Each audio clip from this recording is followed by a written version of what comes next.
right, everybody, we're back again for the final session of Gears of Vengeance for this year. That lovely, lovely 2021, you know, that great time that we had of all still being in a pandemic. Because what the fuck. Sorry, there's language in this one, I guess. Last time, as you guys are trying to find, after having figured out, you know, getting sort of a pictographic map of how to get to Delta Rock from one of the outposts, you guys had taken on the journey of trying to get to follow that in some fashion to get to where you believe Delta Rock is. So over the last few sessions, you first of all headed through the valley. You find yourself a guide by the name of Cromdar. Cromdar took you through the valley outside of what we'd call Tanelvar Vale, and up the falls along at what looked to be maybe an old road, like an ancient road. Like there's cobblestone, things like that, but part of it had fallen in and things of that nature. Over through a pass into a crescent valley. Along the way of trying to get through into that crescent valley, you encountered a couple ogres. You dealt with them, found out that they had an orc captive, and working with that orc captive, you found out that a tribe of orcs lived in the Crescent Valley. So going with him, you didn't just kill him, thankfully. If you had, that might have caused problems, but we'll never know. Followed with him through the Crescent Valley. He took you to his tribe's village, where you discovered that they were getting close to leaving the valley as part of their annual migration. But that they lay claim to the valley because this is where they tend to do their summer hunting and things of that nature. It also turned out that they were having troubles with a creature of some sort when they attacking them when they were trying to harvest some mushrooms and things from a nearby cave that they take to wherever they go. You're not sure exactly what they use it for, but they had specific reasons for it. While you were discussing about the possibility of using that as a way of going in there and helping them as a way to resolve passage through the valley, a couple of Martex guys were escorted in via the orcs. It seemed that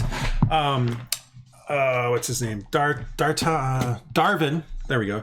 Darvin had been sent to follow you guys by Martech and a couple of other guys, and you guys didn't vouch for him. So after a bit of them, attempting to plead for their lives, you basically said you didn't care what happened to them, and they were summarily executed for trespassing. So got that going for you.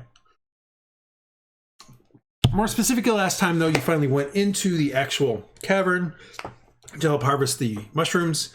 You found that there was some kind of spider-like rock-looking creature that was actually attacking them and had the ability to bring these pillars of rocks out of the ground and things like that. You were able to fight it off, not kill it, but at least cause it to flee. And given that while it was running away, you guys quickly filled baskets full of the mushrooms, as well as for yourselves and for them. As you'll notice in the chat thing, each of you guys got 6 mushroom. Sealgair, Silva, and Morgoth got 6 mushrooms of 10 different types. The Homunculus got 2 of 10 different types. Artemis, you got 10 of the indigo, plus 6 of 4 other types that you were pretty sure did conjuration. So at some point you guys can take a look at those more. Up to you guys, more of that, but. You guys then left the cave, came back out the cave, and headed back to the village where the shaman agreed that what you got was good and what they wanted. They were a little annoyed by you guys taking some of the other ones, but after learning that the chieftain's son had fallen, you guys had healed him. They felt that was okay, that your mushrooms would be recompense for that. They then said, get some rest. Tomorrow will be the beginning of your 3 suns, or your three days of being allowed in the valley. And that the chieftain's son would escort you to the north end, where they called the Sacred Lands or something of that nature. And that's kind of where we begin. It's midday. You guys did all of the stuff with the mushrooms in the morning and got back, so you still have time. You guys were beaten up a little bit, so And while they said tomorrow begins the 3 days, that doesn't mean you have to wait till tomorrow. It's up to you guys when you kind of want to leave. You just have to let them know. And we will get ourselves to the camp and the game will start. So what do you guys want to do? Anyone? How's everybody doing? Health and everything wise, we're good. We're good to go. Morgoth's gotten some damage. Artemis, you have a little bit of damage. I'll take a little bit. I mean, we could use a long rest, but honestly, I think I forgot to use Karamadar in the combat last time, so so he's actually fine. But it's up to you guys. I mean, I'm ready. Well, I mean, I'm good to go. Well, I mean, we should probably wait a day if we have that option and wait, and then it starts once we go. Well, so you have 3 days. Basically, starting tomorrow, you have 3 days. So you could go now, but you still have 3 days. Is basically not including today, not including this, not including the current day. Is I guess the right way to put it. Right. So we go. If we start tonight, we can get a couple of bonus hours before, making camp and resting for the night. Yeah, it's up to you guys. That's true. And I could use a short rest to just get a hit dice. So get myself up. That's not a huge deal. So I should take an hour to get ready, and I'll rest. You guys are gonna rest for an hour. All right. Yeah, I'll do a short rest. Time progresses by an hour. Go ahead and do your short rest. For those of you who wish to burn some hit dice, or if they gain something back while doing that. Whole bunch of hit dice were burned by all. That will put me at full. Cool. Sealgair, I think you had a little bit of damage, like 1 point, but yeah, I just got 1 point. Actually, your character says level 3. I believe you guys are level 4. Am I not mistaken? Yes, you guys are. We are level 4. Yeah. Oh, huh. I thought I upped it. It might still be 30 hit points. Might still be right, but I just wanted to make sure. What is your hit die? Let's take a real quick look just to make sure that we're not. You have a D10, so you should have 10 plus your con modifier plus 5 plus then 6 plus your con modifier. So 10 con modifier is 1, so you should have 11. So you should have started at 16, and you should have gotten 7 3 more times. So you should be at 37, actually. So you are off by 7 points, turns out. All right, then can I try that again? Spend a hit dice? Yeah, you can still spend the hit dice. I mean, you took the short rest, but you can still. Well, you would be at 36, so I mean, it's up to you. You don't have to. I'm trying to. I thought I remembered dragging the thingy over, but it could have been the wrong character. Yeah, it's all good. Here, I'll just bump up I'll edit your Blood Hunter to be level 4 here. So it's just. Oh, okay. That'll give you the right hit dice then. Cool. It's all good. All right. So you're only down 1 hit point. It's up to you if you want to spend a hit die or not for it. Oh, no, I'm not going to spend 1 for. Yeah, I didn't figure you would. And I think that 1 hit die was yourself doing your blood curse because you rolled a 1 on your Metacritic. That's about as good as it gets. I think that was what it was. So, I am out of spells, but that's not a huge. I've got 1 second level left, so that's not a big. So. All right, so you guys go into a set, one of the tent that they had for you for an hour, and rest up and bind up the wounds and stuff like that. And then after that, you kind of head out in the thing and try to get the attention of the guards that are out there. There are still guards out there, even though you've done this service for them. And one of the guards looks at you and is like, "Oicha, Oma," and he kind of puts his hand up, and then he seems to head off towards the chieftain tribe, the chieftain tents. And about a couple minutes later, he comes back with Balak. And Balak, haltingly, says, "Oh, you wish to go now?" Yep. So yes, thank you for your allowing us to rest and for this opportunity. Fair enough. I feel like something is not. Oh yeah, good. Certainly. Well, then we go. I will take you to the end of the valley. This is where you wish to go? That's Yes. where we want to go, right? Yeah. Yeah, I think that's where we decided to go. Okay. Yeah. You guys start. He gets you together. You guys start heading along the stream. So traveling along the stream as it meanders through the valley takes the better part of an hour and a half before you come around a bend and notice the north end of the valley. The valley ends in a series of waterfalls. One large one, which is clearly the main portion of the stream, and two other smaller ones to the right of that that seem to be sort of in a small cleft. Above, as you're kind of walking through here, you can see a very narrow cleft-like canyon that the stream must be coming out of above and then falling into the waterfalls. That being said, though, what truly astounds you, though, are the two large pieces of rock floating above the cliff top. Snowmelt drips from these two rocks, which are easily the size of a small house each. As your eyes adjust to the distance, you notice something odd about the formation.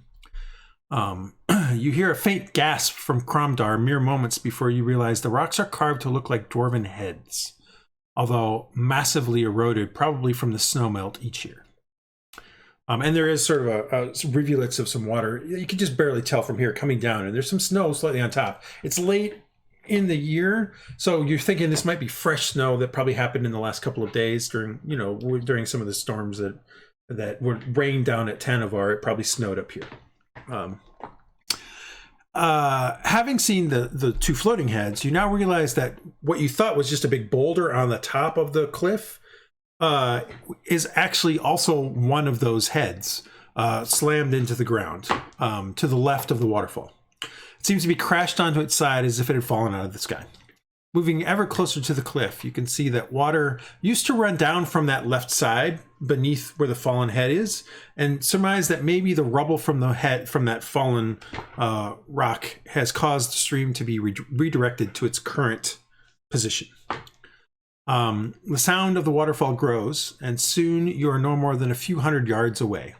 On the valley floor on both the left and right side of the stream, you see the rubble of two more of these dwarven heads crashed into the ground. One very near where the waterfall used to flow, and where snow melts and flash floods probably continue to carve a small little cleft coming down there. The other on the right side, further up from the valley floor. Balak stops as you get within 100 yards of the location and says, "I go no further, as I have already taken my obaya, and it is taboo for me to tread here again." What do you guys want to do? As I bring up a map. Thank you for guiding me. Will you be here when we come back through? Depends on how long you take. I will remain in the area for the next, at least for the next day or so. Well, you're probably I thought he was Scottish. take the full time. No, that's Cromdar.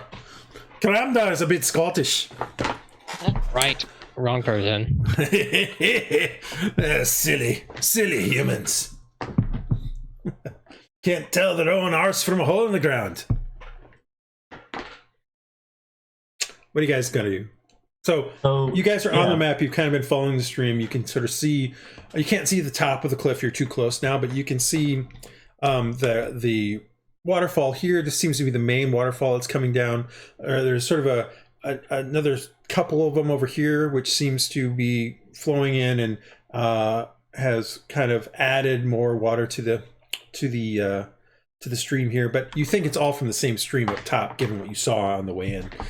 You can see a dry kind of area where clearly, and dry now, but it's also clear that water has run here even recently, coming through this portion of the thing where this particular, I use big rocks, but this is a dwarven stonehead that has flown in here from the past. And it looks like this probably was a spot where a waterfall was in the past, but it kind of flows down this way now.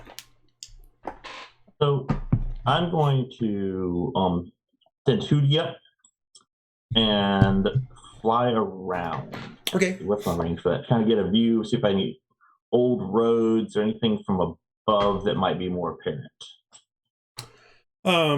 You send Hootie up. Yes. Which I should probably just add to the... Should I roll a perception?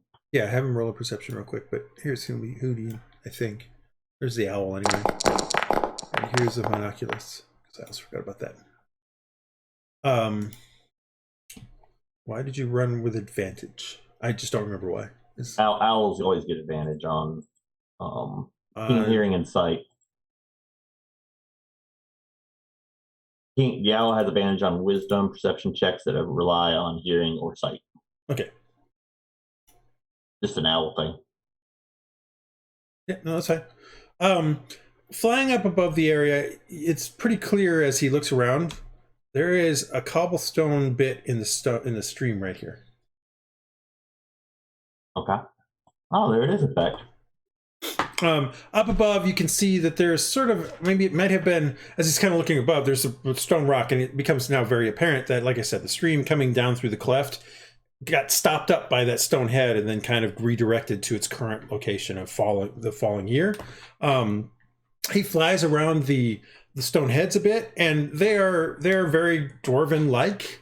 And it looks like, as he flies with the top, it looks like you can't see snow on top anymore currently because it's probably mostly all melted, but there is some snow inside what looks to be sort of a basin, which is kind of odd. Like the top of the head is got sort of basin-like.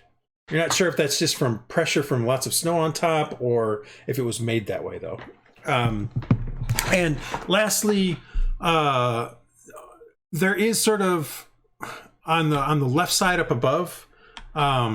It does look like maybe there are remnants of maybe not so much a road, but maybe some kind of path of some sort. It's too narrow to be a road for like a wagon or something like that. Okay. But it is, you can definitely see some cobblestone bit to it, but it's probably only maybe 3-4 feet wide, not the typical 10 or 12 feet across that you might expect for a road. So I'll tell everyone this, and we're at the bottom of the falls, right? Yeah, you're down here. You're on the map, and you're right here. Right. So there could be something under the falls where those cobblestones could be. Possible. The basin on top. Could be. I don't know. There has to be something. I don't think that's ice melting. It could be snow melting. So what do you guys think? What do you think?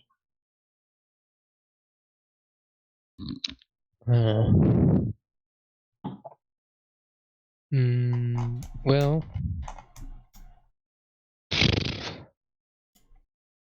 should we have somebody try and what's the word?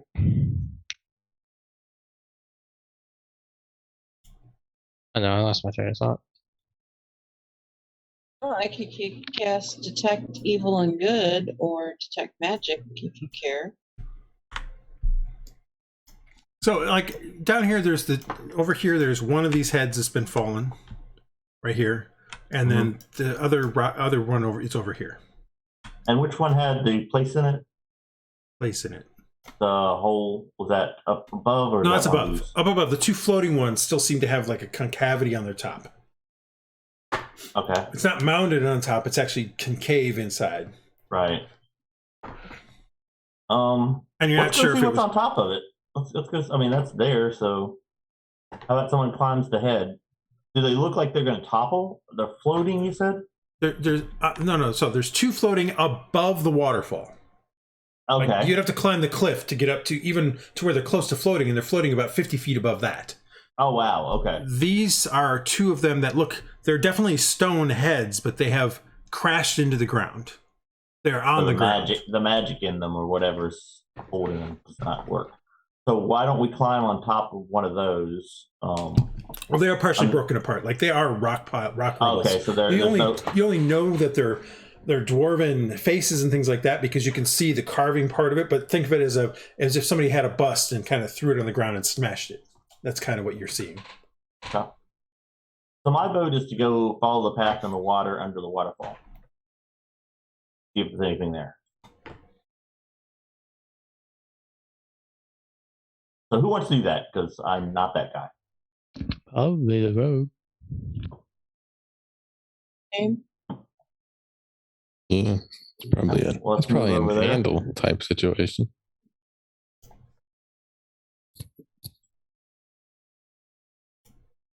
Okay, so let's move over there. All right, so you guys start. Cromdar's like, Cromdar seems a little. Cromdar, he's like, that sounds okay. And he seems a little dumbstruck is the wrong word. I mean, he's not normally a chatty guy to begin with, but he seems like he's at a loss for words. Does it seem like we all, or maybe like give me an insight check. He's seen his homeland, perhaps. Give me an insight check. Yeah, I'm not great at these. Obviously, no, it's not awful. It seems more just like dumbstruck, I guess is the right way to put it. Like he's like he wasn't expecting this. Okay. And every now and then you sort of hear him mumble to himself, but it's not really. It's audible only in the sense that you hear him saying something, but it's not. It's just. But it's low in the sense that it seems to be to himself. Like he just forgets and says a couple words out loud, like he's talking to himself. But he starts splashing into the water when you guys say, "Hey, let's do that." So how fast is the stream going? I mean, is it... Like the pool here is like, the pool here is a few feet. At the edges, it's not very deep, but you can see that it deepens a little bit to maybe 2 or 3 feet deep. Is it going to knock us off our feet, though? Do we think? Getting hit by the water from above, possibly, but yeah. The stream itself, not terribly fast. It's a little more quick out of this side because that seems to be flowing like a series of cascades coming down on this side of things, and it kind of flows quickly into this. But that's about it, because you're seeing a narrowing and things like that. So it gets a little bit deeper here as the water comes channeling down in. But this side is relatively, I mean, think of it as a typical waterfall pool. So it's not, it's not like it's a, whitewater rapids or anything like that. That's further down the stream. Okay. So, who's going in? Cromdar's kind of looking at the stone and low. He's like, "Begads, this definitely seems to be some kind of cobblestone worked cobblestone." Yeah, I'll look at it as much as I can. I'll go in. All right. I mean, if you want to investigate, you can. Yeah, that's how I'm going to do investigation. Yeah. I thought I need to be closer.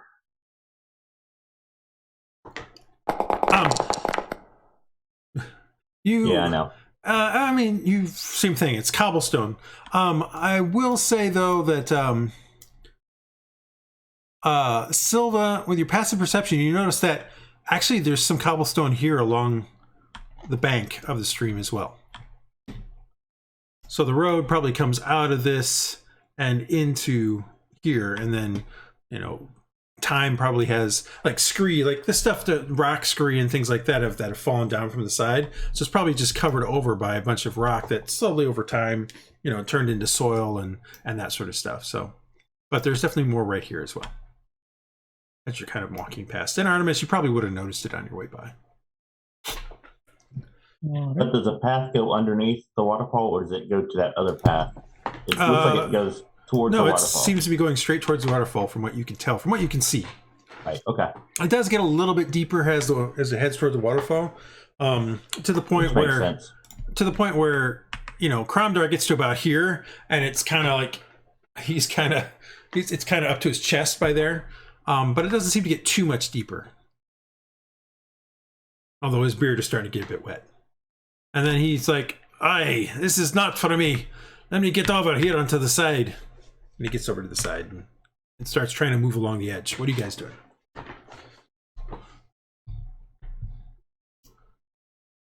I am standing in the water, observing through the owls. I'll give me another perception roll. But I'm waiting on other people to get the lead on. I'll get out of the water so I don't get knocked over. Owl. Sorry, let me get that character sheet up.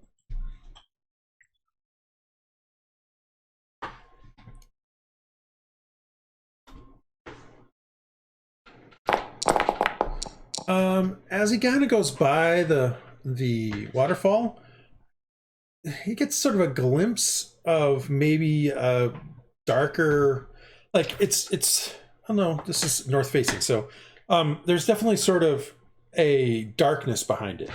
not that would be expected from the fact that the sun is kind of shining into. I mean, it's early afternoon, so the sun is still coming from sort of the angle from left to right. But you would still expect to see some. You would still expect to see the cliff wall, and no, it seems to something. There's a darkness there. Huh? So I pick up a stick, put my light spell on it, and hand it to whoever's going in. Who's ever what? Is going in. I'm hoping someone else will go in. Kramdar's got to about here. Oops. Yeah, no, I mean, one of our party. Kramdar's part of our party, but Silva. He's kind of trying to move along the edge because the water seemed to have been too deep for him. Right.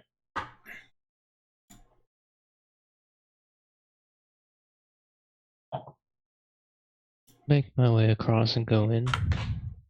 All right. So I will give him the stick with the light so it won't go out when it goes underwater. Like a torch would. I'm removing some walls as you go in because I didn't want you to see it until you got closer. So you head in. Cole, are you heading in? Yeah. Well, move yourself up there, please. Which way? This way? Yeah. Yeah. Through the so one thing, give me a quick dexterity acrobatics check or athletics check, your choice. Athletics. Oh yeah. Well done. All right, so you're able to kind of slosh through the water. The water gets up to about maybe 3.5 to 4 feet deep before you're able to kind of climb into this sort of how do I keep doing that? Climb into slightly up into a kind of an area that you can like a tunnel, for lack of a better term. It's just a tunnel. Okay. I shall relay the info of tunnel and tell people to come on in. Inside the tunnel, you can see it's about 15 feet high. It goes, you can see you got 20 feet in. Technically, you have a light spell, so technically you can't see really too far in. There's a lot of rubble along the walls, just like you see here. A lot of rubble that kind of fell in. It's almost as if parts of it have collapsed. You can see, as you're looking through it, you can see along the top of the wall running around is a strange kind of, not runes, but kind of knotwork, like on the top of this, on the wall inside. But you can also see on the ceiling as your eye brought you to that. But then as you're looking at the ceiling, you can see some, at first you thought it was just the design, but now you realize it's holes going up. And they're kind of, it's a very regular pattern of them. So not quite the same. The knotwork is also on the top, and on the walls as well. And the door that you see at the far end is partially broken off, but I'll show you sort of an image of it here in a second. Can I go ahead and I'm waiting. Can I go on in? Are y'all cool to go in now? It's up to you guys. Well, I'm going in. I just wanted to wait and make sure that nothing would happen. So the door that you see on the far side, Morgoth, is like this, except half of it's broken and open. The other half is not. So it kind of looks like that, though. Okay. That's sort of the design that you see. Looks cool. I will put Hootie on my shoulder and cover him in my cloak as we go into the waterfall. All right. Kramdar has at about this point made it to maybe about here, and then he starts trying to climb up behind you guys. Anybody else going? Who else is doing? Yeah, what else you guys I'm coming in. Hey, Peter. Yes, Andal wants to go in. I'm gonna. Yeah, I'll for my come in level too. 4 up, I'm gonna bump my con and wisdom as the ability feat improvement. Okay. Just letting you know, that's all. Yeah, that's fine. But I'm going in. All right, so you guys kind of get in here, and like I said, you can see the design of the walls. It's somewhat familiar to you guys. Kramdar kind of gets up in here as well, and to you guys, it's somewhat familiar. It's very reminiscent of what you'd seen in the outposts. The door, like I showed you that image, is. Let me bring it up again real quick. Get rid of it on something. That image, you've seen the central sort of triple triangle thing before in the outposts as well. And as Kramdar gets up there, you hear him say, even though it sounded like you catch him say, Could it be Deltarak? But he said it in Dwarvish. And I know Morgoth knows Dwarvish, so. Oh yeah.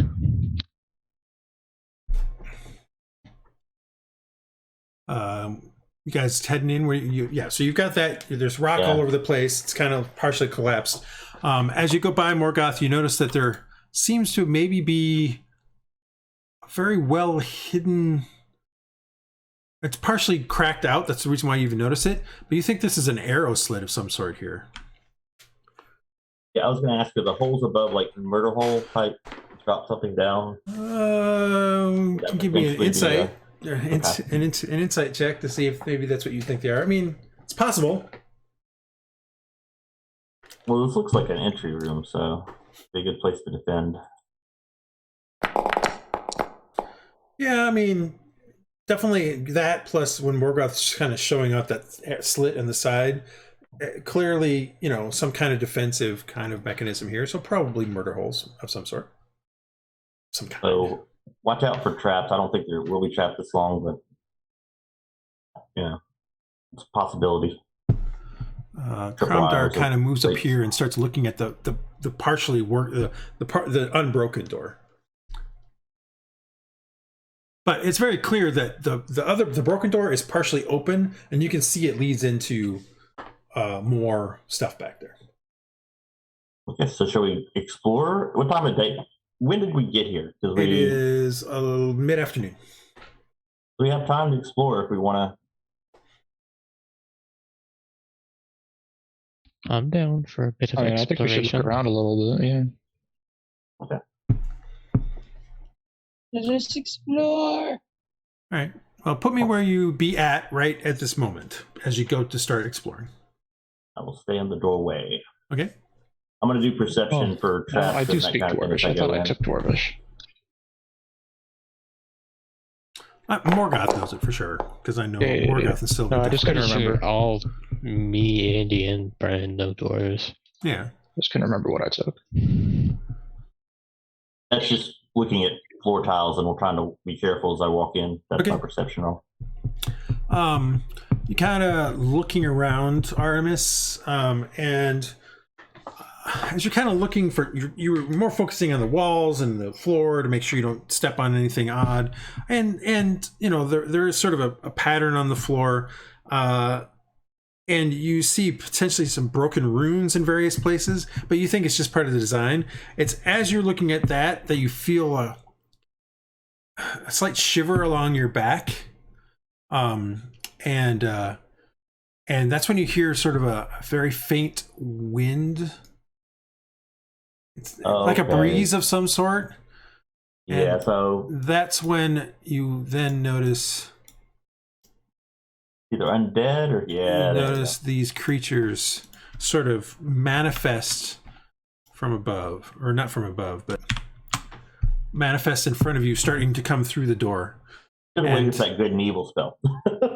And that's when we'll add ourselves to a lovely combat.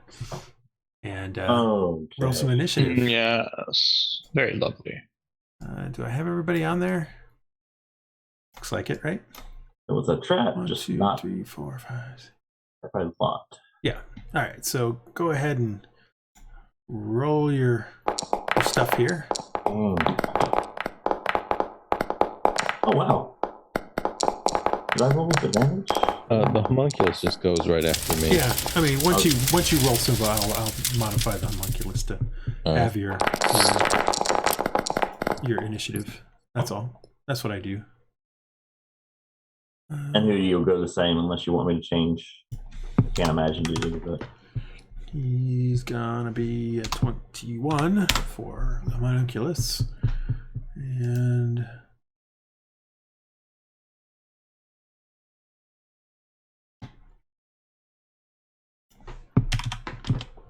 there we go. And let's roll Cromdar.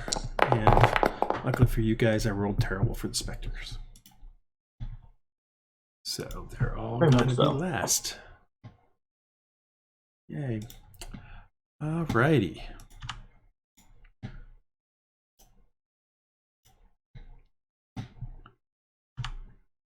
No, not displayed name. You. Yeah. All right, a couple more things here, and then we'll be ready to go as the slight breeze, whisper of a breeze, kind of update. Merry Christmas, and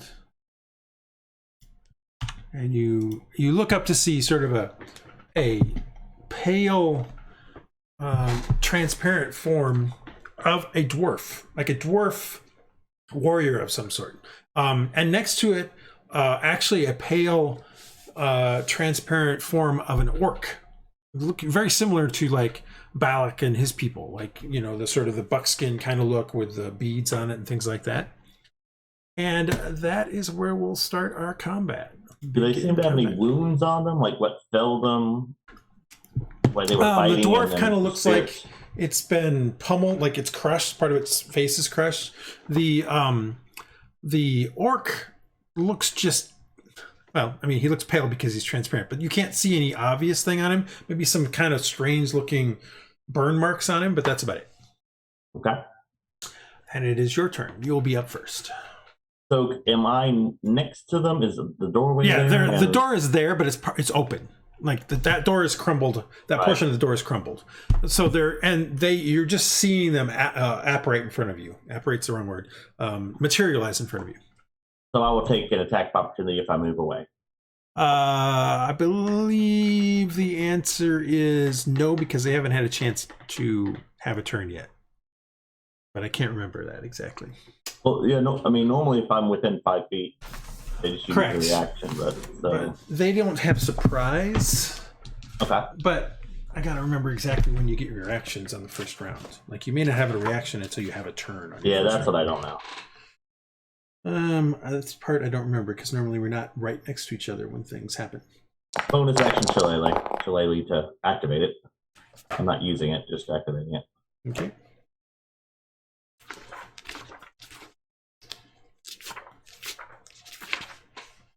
All right, here we go.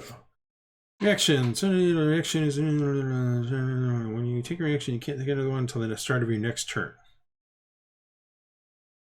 After the reaction. Doesn't say. So let's just say nobody's surprised here, so we'll say everybody has a reaction. So since you noticed them before they appeared, normally they would potentially get surprised, but so yes, they have their reaction. If they use it. Right. I'm gonna go ahead and disengage. Okay. And Sealgair, ghosts. And I'll go back here. Oh, is there rough terrain or anything to get through there? Yeah, because it's the rocks and stuff and things like that. But you're not moving that far, so you can get to there easily. That's my turn. The owl.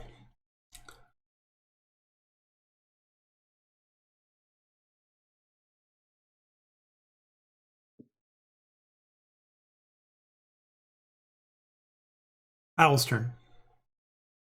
Hooter. The owl is gonna disengage and fly back as well. Where is the owl? I don't know. You guys are. I had him on. There's Monoculus and you with Sealgair. I don't see him. Yeah, I put him on top of me, so maybe I'm. No, not. No, he's right in front. He's right above you. Okay. He's right there. Literally right above you. He will fly. Oh, there we go. He'll fly. No, that's me. Oh, wow. I'm connected. Okay, got it. Oh, you probably have them both. If I can just targeted him. You have them both. Is it controls to unselect? Nope. You just do a. Okay, there we go. Actually, shift course. Okay, he'll go back here and sit in the corner. Oh crap! Let's get in a corner where I can see him again. Okay, I'm done. Okay, Silva.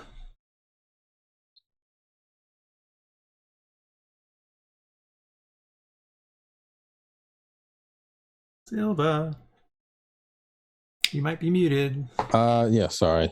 I will cast a spell. Yeah, I'm gonna cast Firebolt. I'll target. It's alt click, right? Yeah, if you alt click, you will target somebody. Yeah, okay. And I will fire off a Firebolt. Cool. At it. It seems to have hit. All right. For 3 points of fire damage. And I'm gonna have the homunculus with my bonus. You do realize that you notice that the fire partially goes through it, but it does sort of trail through it, so it leaves a little bit of fire with it, but it does go through it. FYI. Well, with my bonus action, I'm going to tell the homunculus to use a force strike. Okay. On its turn. All right. Well, then it will be. Are you going to move any at all? No, okay. I'm fine where I'm at. Then it's the homunculus's turn. So he will roll. Where is he? Suddenly he's on my shoulder, basically. He's in my square. Oh, okay. Hold on. I'm just gonna make sure I got the right bonus for the attack. Spell attack modifier. Okay. Make sure you select him and then target as well. Right. Although you might still be fine. So just do your roll. Okay. I see your target. You have a target. So.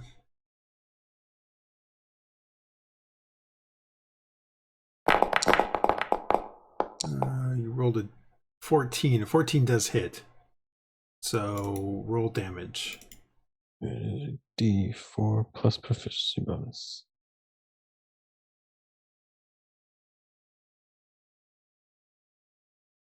What's our proficiency bonus again? You should be at +2, I think, because you're still only level 4. Yep, +2. So 5 damage. All right, that seems to. You see the creature physically, or not physically. You see it react to it as if it got hit by something. Okay. All right, Andal, you're up. All right then. What do I even have? I haven't looked at this character in so long.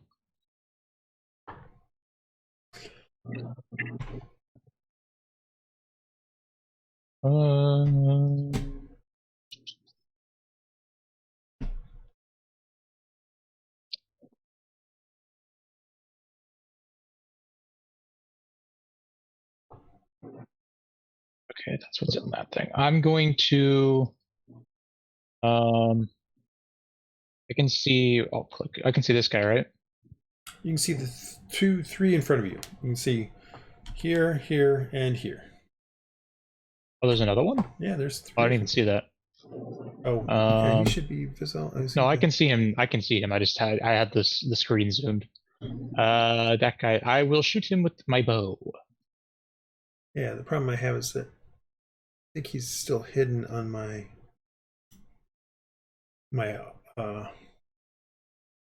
combat tracker. So.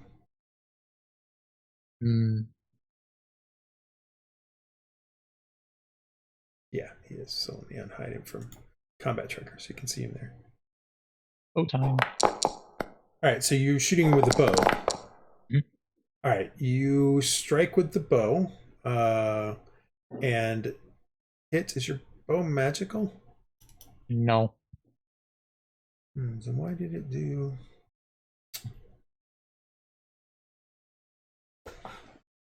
Oh, because yeah, that's weird.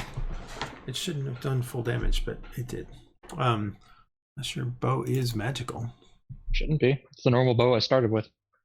Yeah, shouldn't be. All right, so I mean, the arrow seems to go through and pulls at part of it, but it doesn't seem to interact quite as much as you would expect. That's weird that it didn't do that correctly. That's okay though. I can easily fix it. Okay. I'm done. Anything else? I'm done. Okay, Sealgair. Alrighty then. Let's see. I am going to activate my Crimson Right. Okay. So he made a crit die. Where do you be? That's 2 damage. All right. So you take 2 points. And your And thing so is now, active. yeah, it does an extra D4 damage. It's magic damage. Yep. The extra damage. Okay. So I'm going to pew on Duflachi here. Okay. Remember to alt target to get him to attach. Alt. Yep. That's fine. Yeah, take Yep. control. Alrighty. And inventory, where the ball be?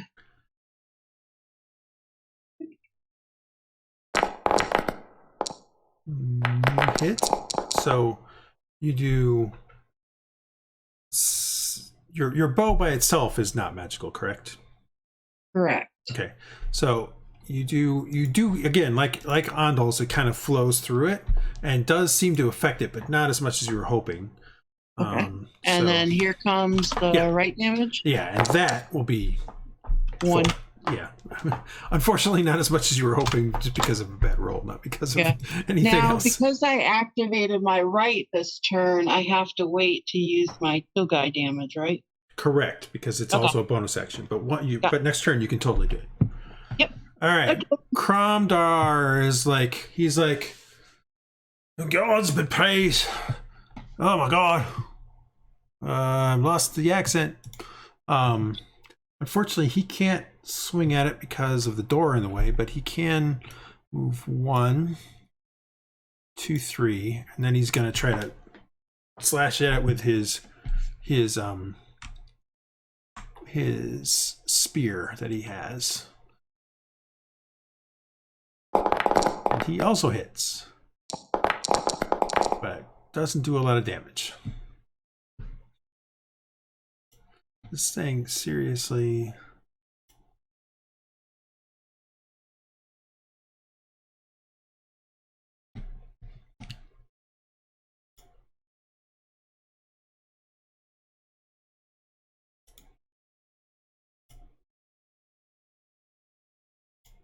There we go. All right, so that's better. It's weird. He's like, these things are they're not natural.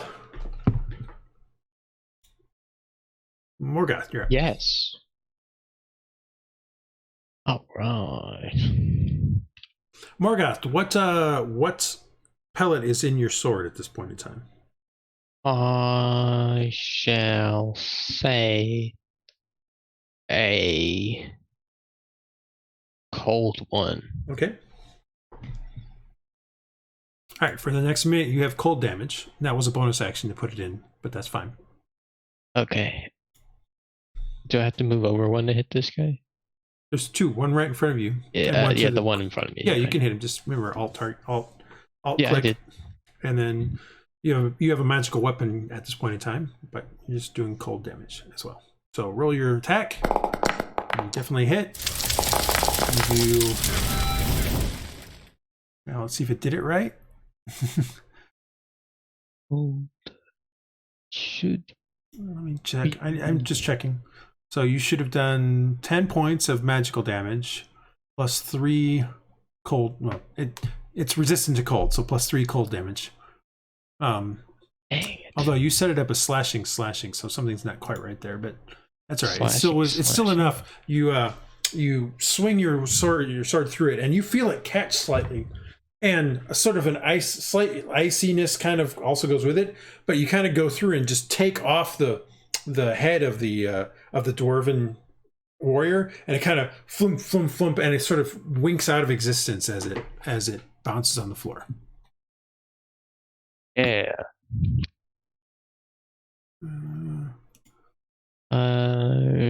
Then He should be deceased. So, which one is this one? that'll be my turn then. Okay. 1 second. Let me find this right one. This one is gone. All right.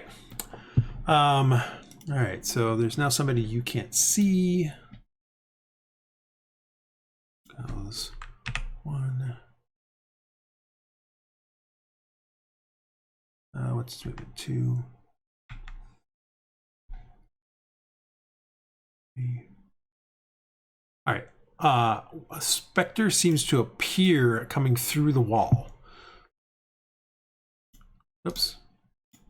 In front of you, Andal. That's not nice. And it swings its hand at Strides, tries to get into you, and misses. Yeah. All right. And then the next one is this guy. He is 1, 2, 3. And another one appears next to you, Silva, and right in front of you, Artemis. And it swings at you, Silva. And rolls a natural 1. So it clearly misses. Badly misses, in fact. Fantastic. Not upset about that at all. That's good, in fact. This guy just got wrecked. All right, now...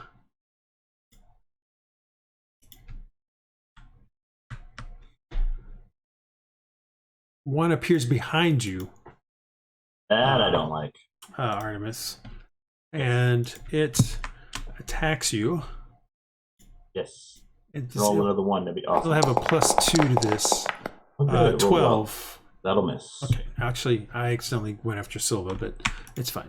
But it still missed you. It would have been a 12, so. Awesome. And then we got this guy up here who goes 1, 2, 3. And then +2 to get through the door, because he can go incorporeal. And attacks Sealgair with a +2. So why didn't it work? Sealgair, do you have... what the heck just happened? Oh, that's because I was thinking about it. Okay. Sealgair. Oh, there we go. All of the stuff that it just did. So it just life drained you for 11 points of damage. So you took 11 points. Oh, crap. And then you had to do a Constitution saving throw, which you missed, but I can't remember what the life drain does on a miss. So you're gonna lose 11 points. I just can't remember. Did you just roll for me? Yeah, it does. It auto does the saving throws. Oh. What does it do though? Oh, you must make a DC 10 Constitution throw, or its hit point maximum is reduced by the amount taken. So your maximum is now down by 11 points as well, which is that until you finish a long rest.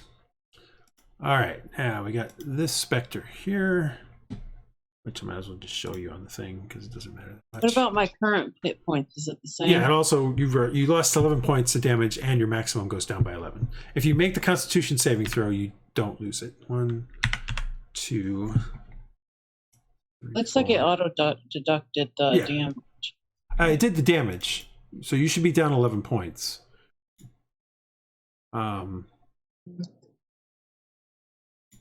points of damage and then 11 points life drain. It did the 7 points of damage, but not the 11. It's 11 points of damage. The 7 was your Constitution saving throw.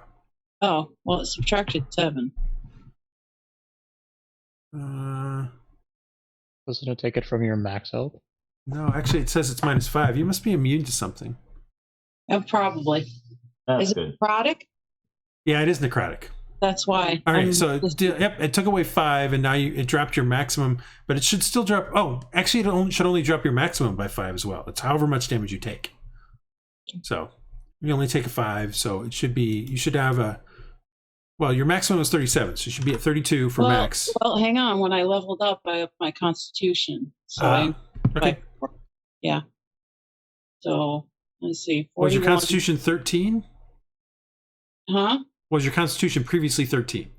My Constitution was previously 13. Okay. And when I up level 4, it's now 14. No, I was just making sure it was previously 13 because if you said you put 1 in 2 places.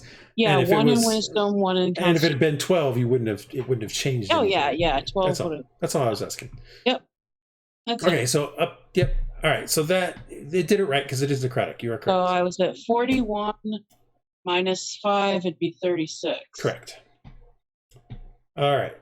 And you should probably be at like 35 points of hit points So minus whatever, minus 40 minus 2, which Minus is 5. 38. Yep. And 38 minus 5 is 33. Yep. All right. So next guy, he is deceased. So now we get to this one who attacks Kramdar.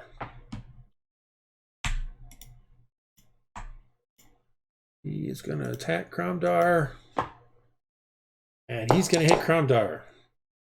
A lot of damage. Ow. Hmm.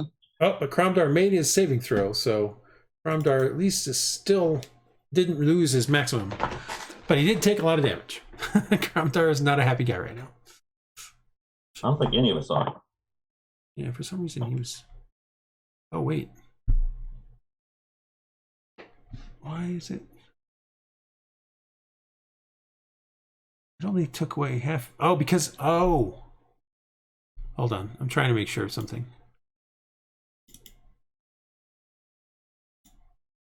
Life drain. Target must make a saving or its hit point maximum reduced by an equal damage taken. Yeah, that's weird. Half damage when he saves, maybe? Yeah, that's what I thought, but no. That's not it at all. I was just reading. You only take them, you only reduce your hit point maximum if you fail to save. Otherwise, it's 10 points of necrotic damage, and Kramdar is not immune or even anything to necrotic damage. So why did it only take away 7 points? It's a little weird. That's right. It's okay. It's all resolved. Okay. End of round 1. Top of the round. Artemis, you're up. Wow.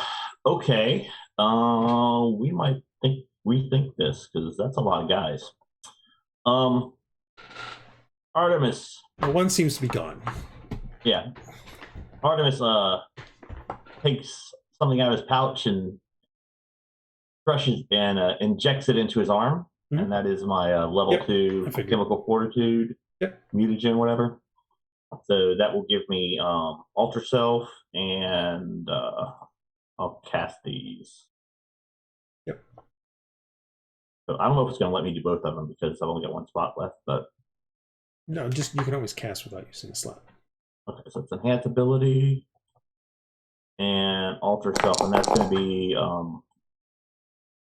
yeah, I can do it anyway. Yep. So does that get them both? Yep. So I'm going to get the hit points, and I'm just going to turn more beastal, spikes and that kind of thing, for change appearance. And for my bonus action, I'm going to rage. Okay.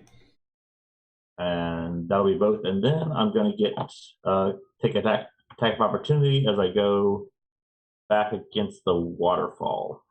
Okay. So this guy. My armor class is only 15 now because, well, actually no, it's still 17 because I haven't dropped the shield.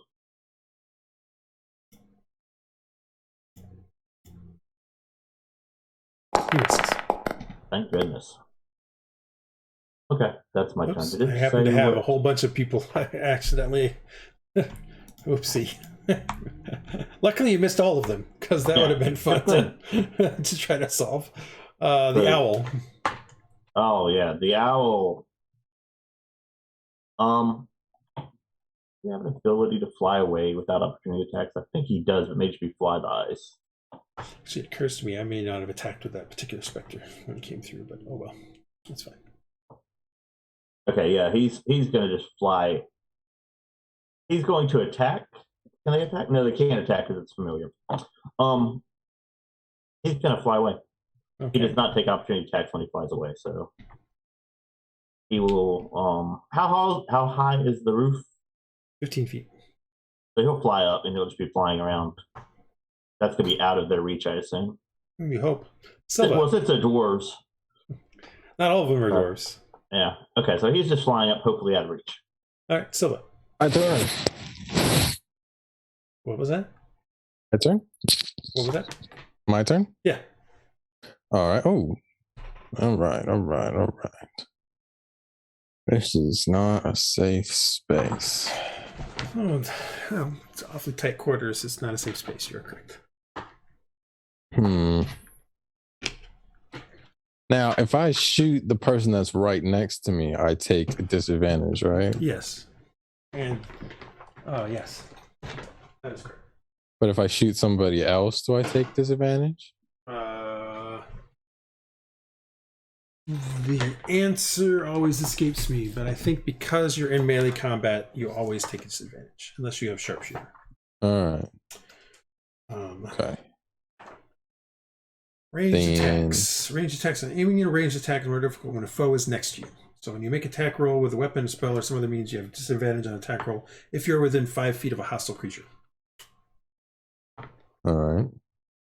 Crossbow expert, not sharpshooter that gets away with that. Yeah. Sharpshooter still takes it. Yeah.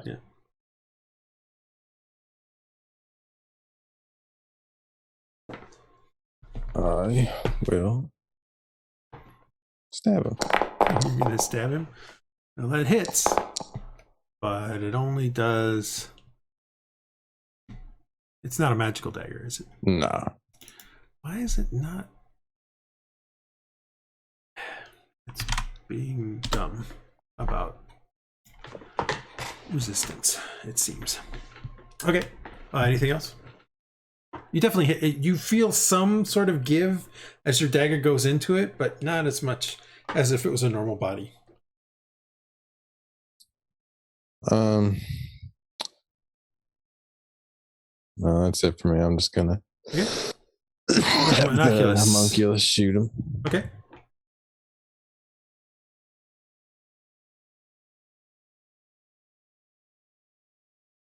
Mm-hmm.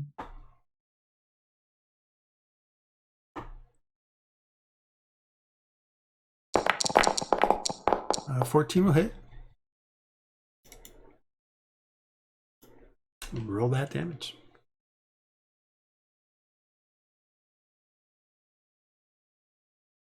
Oops. There we go. All right. And again, it seems like it does hit the guy, like you would expect a full, like it was a real body was there. All right. And the creature's or something like that. Andal, you're up. Something's working. All right. Well, this is not the right thing. Andal, I also feel like your hit points are wrong for a level 4 rogue, but I could be wrong. I think they're right. Pretty sure I fixed it last time I was playing because I hadn't leveled up before. I don't know. I'll think about it in a second. All right. As a bonus action, I'm going to activate my thingy. Your thingy. I don't know what thingy that is, but okay. Oh, your dancing shield. All right. Yeah. So your armor class is now higher by 2 points or something like that.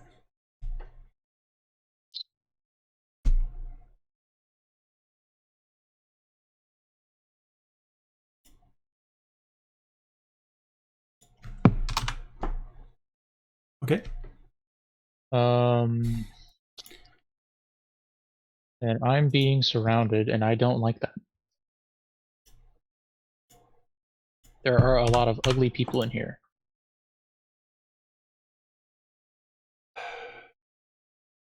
You're not wrong. Although the more glowy, ugly.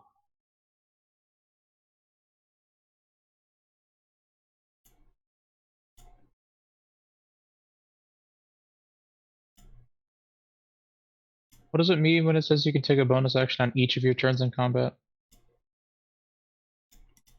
What do you mean? For a cunning action. You can do one of those things as a bonus action. Hide, disengage, or dash. Okay, never mind. Just misinterpreting what it said.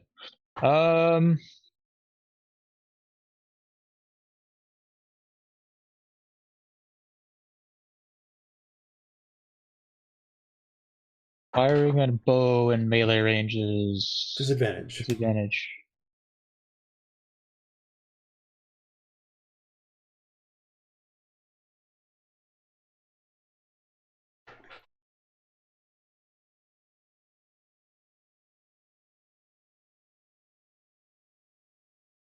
I will. Where is it? I have this, right? I don't know what do you have. I could have sworn I had a sword. Oh, there it is. Why is it not in my actions? This is not equipped. That makes sense. Probably. Yeah, it's not. Much better. All right, I'm going to drop the bow. Okay. Use my move action to pull the sword out. Okay. And then actually, you're using your move action to drop the bow, but that's fine. Oh, I thought that was a free action to drop something. You can pull out your sword as part of your attack action. Oh. But you only get one free interaction, so it has to be one or the other. So anyway, well, I can do what I said. Yes, yeah? You're doing what you said. Okay, I'm going to attack that guy. All right. Go for it. You definitely hit. Is the sword magical at all? No, it's a normal sword. Okay.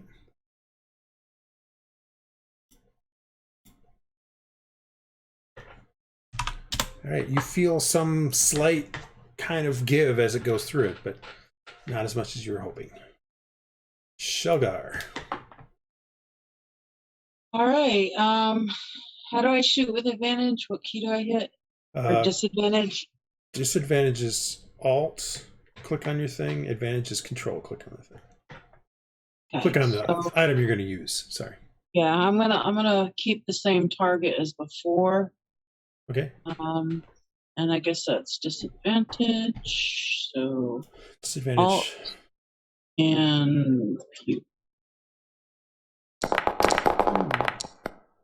okay, actually, clearly that's advantage for Alt because one will miss. So I'll just remove the damage. Is all. It's easy enough to do. All right. That was your attack. Anything else you're gonna do? Yeah, no. I don't think I want to take 2 opportunity attacks. So I would recommend you move 5 foot.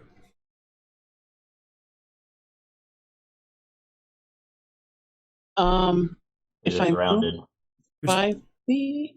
Yeah, you don't. As long as you stay within base to base. If I do that, nobody attacks you. If I do that, then I'm going to be in range of 3 instead of 2. Right, but they don't get none of them get a flanking. +2 for flanking. Oh, that's right. They get the flanking. But how's it going to change? Because aren't I flanked by 3 now? No.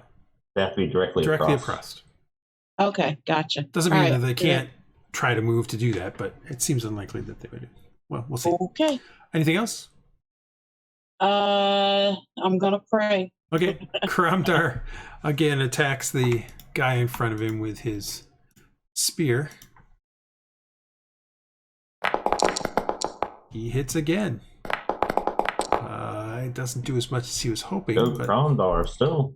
But it was something. So he's slowly taking this guy out. Morgoth. All right. Time to murder. Die, you stupid thing. Nice insult. All right. Well, I'm going to hit this guy. Or wait. Karamdar's attacking this. Yep. This one? Yep. Then actually I'm going to attack this one.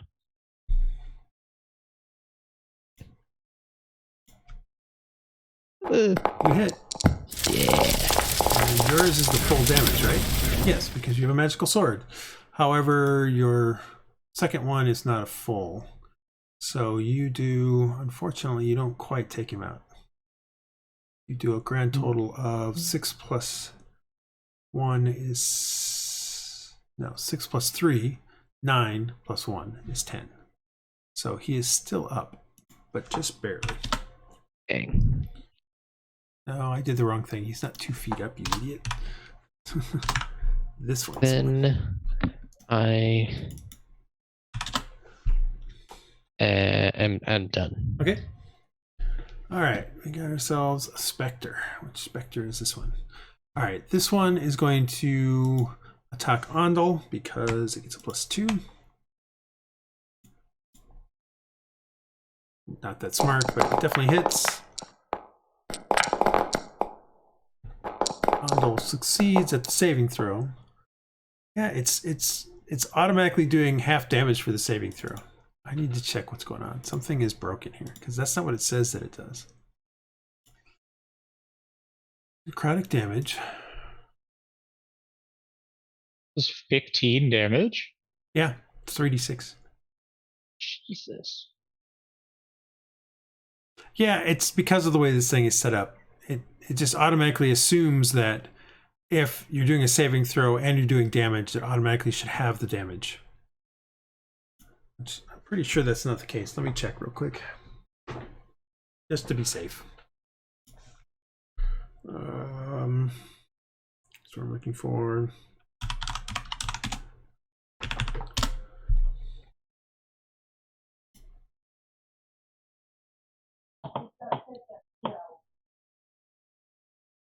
You just...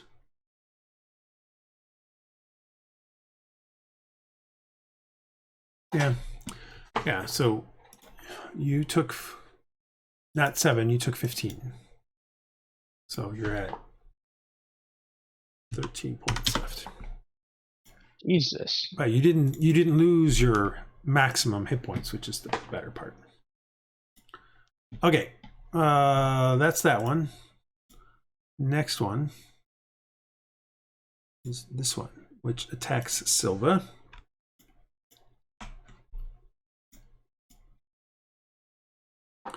And misses. Jeez, that's pretty terrible. Next one is this one, which attacks Artemis. And not Silva. Make sure that it swipes at you, Artemis, and misses with a 14. Yay! I'll take that all day long. And then the next one is this one, which attacks Morgoth. Rude. And that one hits Morgoth. Ooh. 22 points. Or 22 to attack. Morgoth makes a saving throw, but Morgoth, you take 15 points of damage. Really rude. So actually, Morgoth, you are set to level 3 as well. Oh.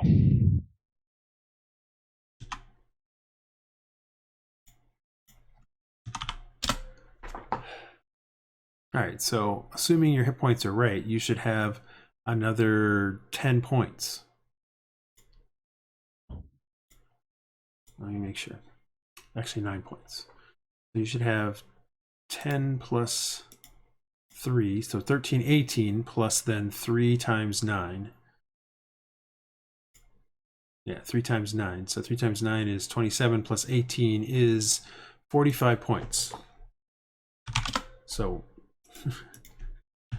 there we go. Now you're correct. All right. That was that one. Next one. That's this one, who also attacks Andal. Because it gets a bonus. And Andal, is your armor class a 15? No, it's a 17. It's 17 right now. So he misses. And then the last specter up here up top attacks Cromdar again.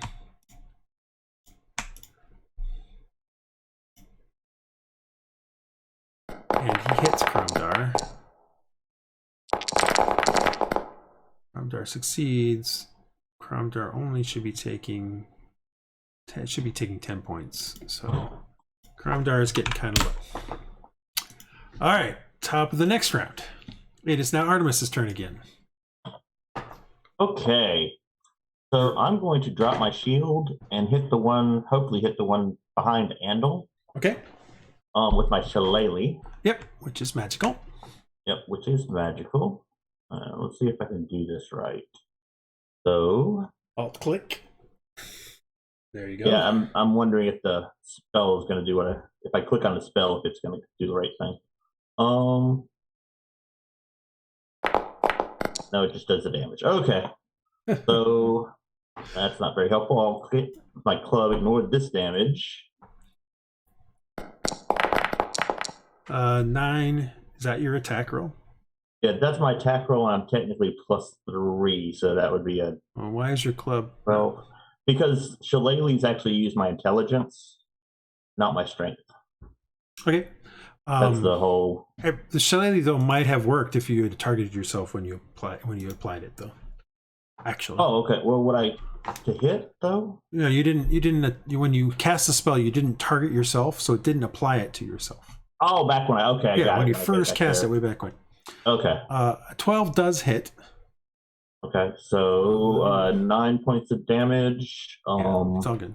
And let me try this shillelagh thing again. And then I'm going to hit him with my... I drop my shield, and I'm hitting him with my claw, which I just got from my altar self.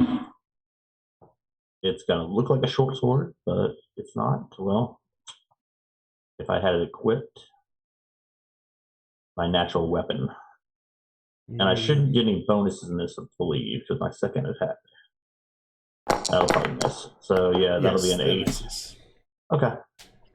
Cool. Does it knock it down, I hope? No. No, it took damage, but... I know, I'm just hoping. It's a specter. Specters can't be... I believe their actually condition immunity is prone. Yeah, they can never be knocked prone. Oh, no, I meant, sorry, not prone. I was just like, if he's like half damage or anything, but we can't tell. Yeah. Okay. I mean, you felt your staff connect. Right. But so it definitely hit it, but beyond that, you're not sure exactly how much. And then natural weapons also. The owl's just going to keep flying above. Yeah. It's also the natural weapon you just missed. I missed. Yeah, no, I know. I'm trying to set it up. Silva, you're on. All right. I guess we'll just do it again.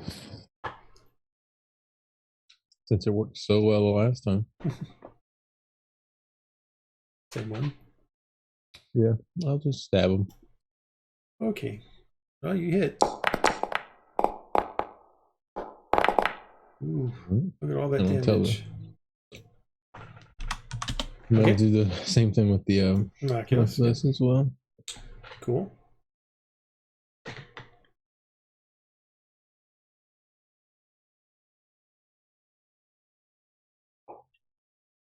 That hits as well.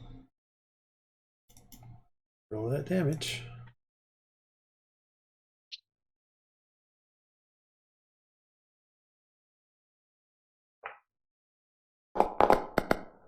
It's total. All right.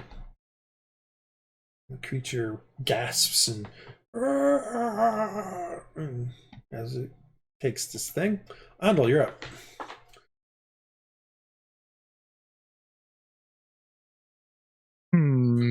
So, can I make a suggestion, Andy? Yeah. You can disengage, and you can go to here. How would I do that? Disengage. 1, 2, 3, 4, 5. I mean, this seems quite far. Yeah. All my point though is that you can still attack, and you could have attacked with your bow with disadvantage or without disadvantage and things like that. So if you prefer though, you can move. Well, your bow is on the ground because you dropped it. Remember? I know. And John just attacked again. Did it attack? I clicked myself though. I was trying to do a spell thing where it. Yeah, damn it. Sorry.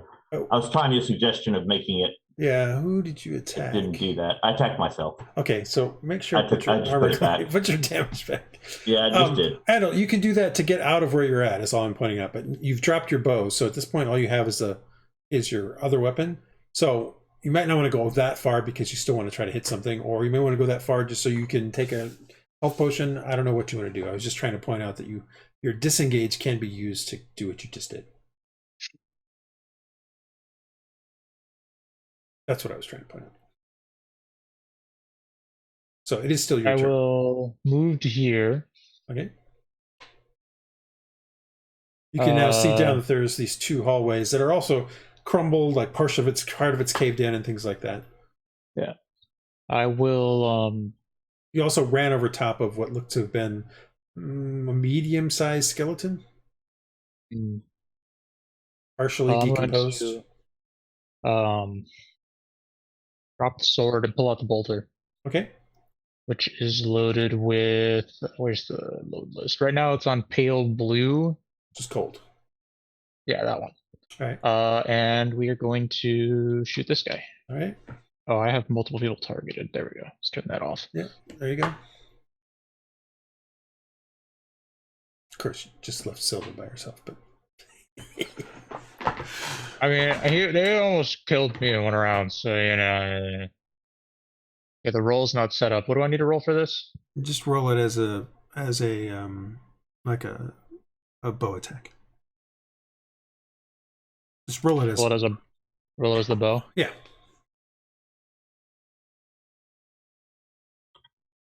And then add one of your arrows back in. Get your arrow back. You had cold damage. Yeah. Yeah, it's still fine. Wrong slash. Great. Seriously, you did 3 points. Yeah. Okay. But you did hit. So. I did. Technically, it's up still. All right. Sealgair, you're up. Sealgair, somehow you're on top of the Spectre. Don't know how you did that, but you did.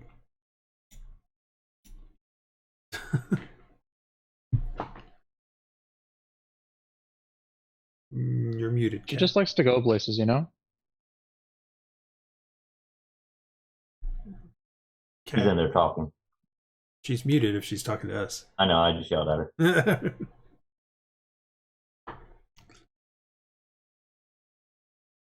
I think that's what I'm looking for. So when I hit Alt and attack, it was advantage. So yes, was it it's control. I think it's control attack is disadvantage. Okay, well, I'll try it control this time. Okay. I'm going to attack the same target. Okay. Let's see, short bow attack. Yeah, get away. Yep, that was the right one. 5 hits it, and hematocrit roll seems to go away. But go ahead, roll your hematocrit. Yeah, it seems to dissipate. Which one is that? This one? Yes.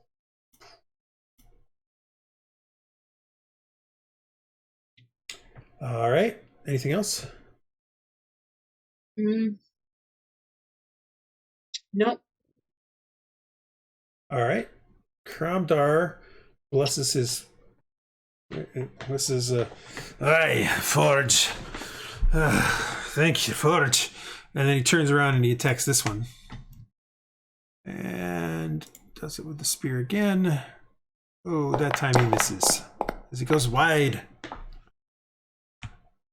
And Morgoth, you're up. He can't hit another dwarf. Well, the one the Spectre he was attacking was an orc, so previously. And he was hitting that one. Exactly. You hit that, and you do a wonderful 7 points to it. As it goes right through it, and it seems to scream in its sort of weird, waily voice. All right, now this one was attacking Andal, but Andal has left, so it's now going to attack Sealgair as it attempts to drain her life. Yet for some reason cannot seem to work against her. What's your armor class? Oh, there it goes. It just seems to take a long time against Sealgair. Sealgair, you're going to take 17. Yeah, this thing is totally fucked up. You're going to take 4 more points of damage because it is totally wrong. It thinks that you should get half of half, and that's not true.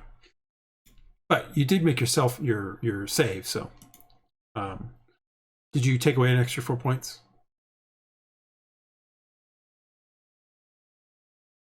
I'm going to assume the answer is no. Yeah, I'm pretty sure it's. All right, so. Hang on, is it because I resist necrotic, like you get half damage on a save and no, half? But the save is not about damage. The save is about whether or not you lose your maximum hit points. So you do take half damage, but the damage was 17, and it only gave you 4 points. It should have given you 8. Yeah. Well, I just heard you say it's taken half again, so I wonder if that's how it was set up. No, it's set up to think. I looked at it. It thinks that it's set up. It thinks the saving throw is to take half damage. It's not. The saving throw is to not allow you to take away your maximum hit points. Cookie. This Spectre attacks Silva.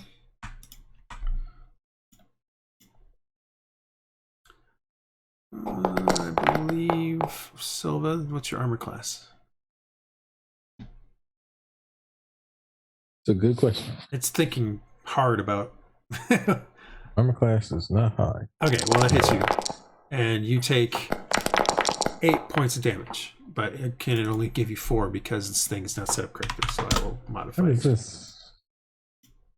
I got this pop-up attack roll total 18.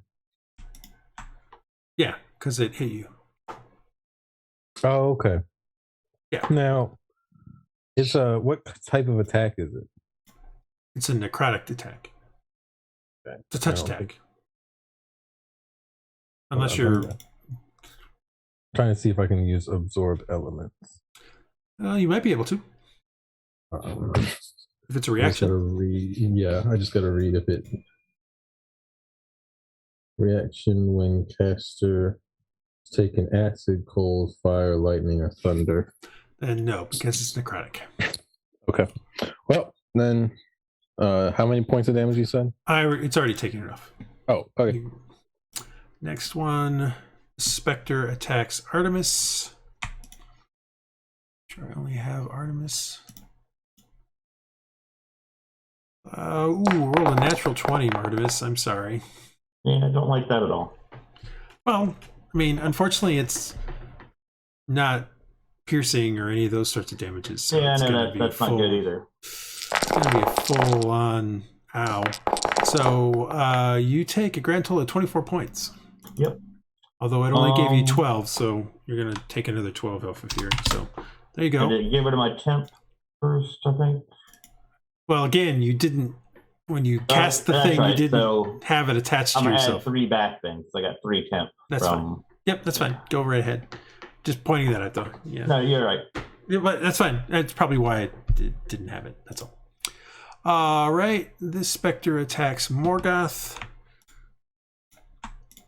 Things are looking a little on the they're not looking good. Bad side currently, but that one misses Morgoth. And then the next one. It's right where? Oops, I might have done. Yeah, he already went. I forgot to move the thing before he went. And then this one. There we go. This one attacks.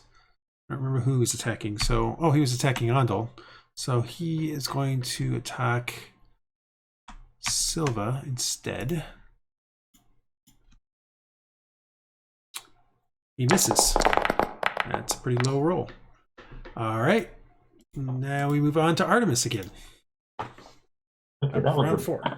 Big ouch. That was a big ouch. Yeah. So I'm gonna hit the one. Let's see. Let me check something and see if I have any potions. You're pretty sure that this one, this one have all been hit. Yeah. I'm pretty confident of that. I'm seeing if I have a potion that's going to keep me up, because that last hit hurt a lot. And yes, it did. We don't have any healing potions, I guess. I got a goblin healing potion, which will not help at all. All right, so I'm going to try to hit him with the shillelagh. Let's see if this works right. I wasn't sure if that was a 19 or a 1. I know, that's exactly what I was saying. It hits, and you definitely feel it whack into it. Okay. Just 10 points put it down? Does it look like it's down? Nope, but I was hoping. All right, so offhand. I understand. Gonna hit with the offhand, same one? Go for it. 9, 13. Why is it 13? Because it's a +1 for natural weapon. I'm using strength. And I'm proficient. You don't get proficiency on a secondary attack. Didn't say that, but I was looking that up. Okay, so it's an 11 if I don't get proficient. I don't get it on damage. No, I mean it's your second attack. No, I agree. You don't have two weapon fighting. That's the gotcha. It's like it's a natural weapon. Because I don't have two weapon fighting. Yeah. Okay. Because you don't have two weapon fighting and you attacked with a weapon, you don't get your previous attack was with a weapon. Okay. It was my claws technically, but yeah. No. Your previous attack was with a weapon. Yes. Your shillelagh was a weapon. And so your offhand attack is, even though it's not a weapon attack, it still has the thing because you don't have two weapon fighting. It still has it doesn't get proficiency because of that. Okay. I thought everyone had that now, but it's probably a fighter thing. But it's an 11 hit. 11 does not hit. Yeah. So, unfortunately. So +1, so that'll miss. Yeah. Yeah. So I guess I am going to suck it up. I'm done. Silva, that one behind you is about to die. Hold on. Let me look at it again real quick. 2, and you check the. I gotta take a look at your first weapon. First weapon's a light. It's a club base, but it turned into a shillelagh. Clubs are light. I had to look that up.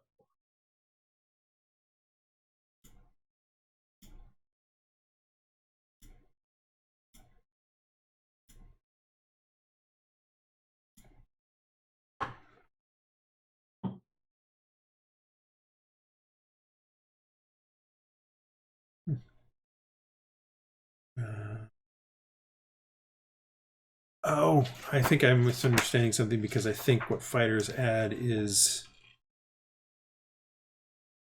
with 2 weapon, they do get to add their damage, and that's the difference.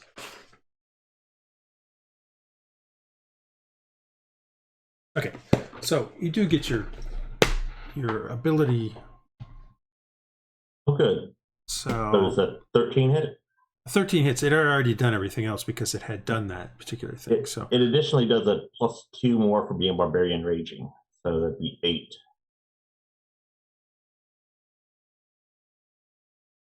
So that's strength-based attack. It doesn't matter. It was enough anyway. Either way, it was enough. Oh, good. I just was making sure that you hit. Yeah, no, that's, and I wasn't sure because I think last edition you didn't get a lot for second hand. So. All right, so I'll turn to face the guy who's going to kill me. 1 second. There he is. This guy is now down. And while I'm at it, let's hide this one. I've been trying to show them for 1 round and as they go away. All right, Owl is up. Flies around. Owl flies around. Silva. My turn? Yes. All right. Let's see here.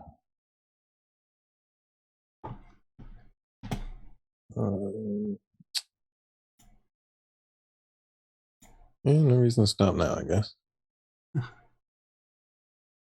Do a quick stab. I don't think that was going to hit. 8 does not hit. It misses the Spectre. Well, then the homunculus is going to give it a go. Well, that definitely hits.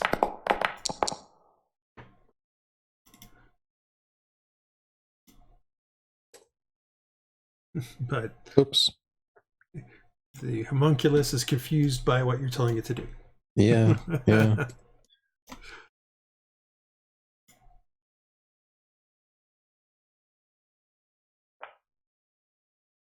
Points. It slams into it, and the creature, you see more of its ectoplasm kind of fade away, but it's still there. Okay. And the homunculus is in a place where I can't even find it. It's right on you. Yeah, I know. I just got to move my character sprite to grab it. I want to move him. All right, well, it's going to take an attack of opportunity. Yep. All right. This creature attacks the homunculus, unless you move it to there, in which case it doesn't. Move it to here, it doesn't? Yeah, because it's still base to base. Right. Yeah, I'm just moving it to so it can touch Artemis. Okay. Andal, you're up. Andal, what is your passive perception?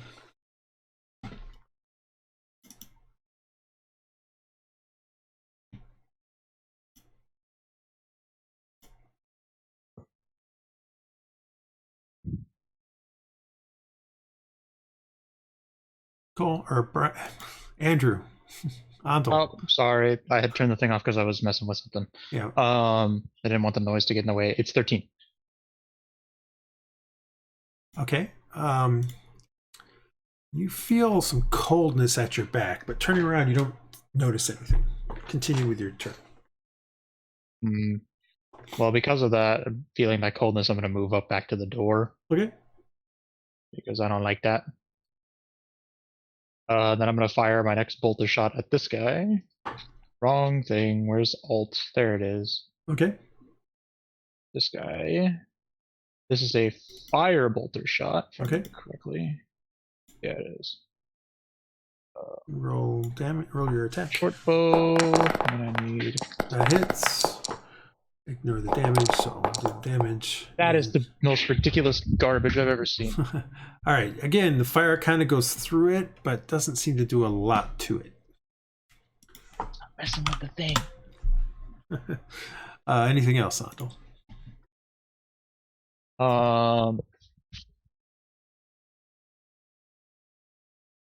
No. Sealgair, you're up.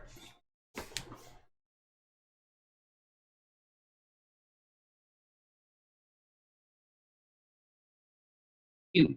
Okay. There she is. So I am going. So Andal, did you say anything about feeling the cold at your back? No. Okay. Then I am going to disengage and move one. Oh, wrong way. 1, 2, 3. Let's see. I can still see that dude. So I'll do that. Move behind Andal. Okay. And disengage was my action. Yep. Don't recall having bonus action. Okay. Cool. Kramdar attacks the one in front of him, as he was wont to do.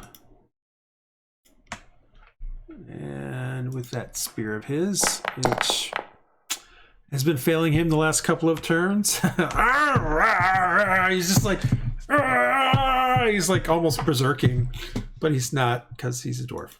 Morgoth, you're up. Are you saying dwarves can't go berserk? He's not a barbarian. They can't brand name berserk. I'm gonna hit this guy again. Hit this guy. All right. The guy. We're gonna hit That that will guy. definitely hit. And you're gonna do 9 points, 12 points of damage. Wow.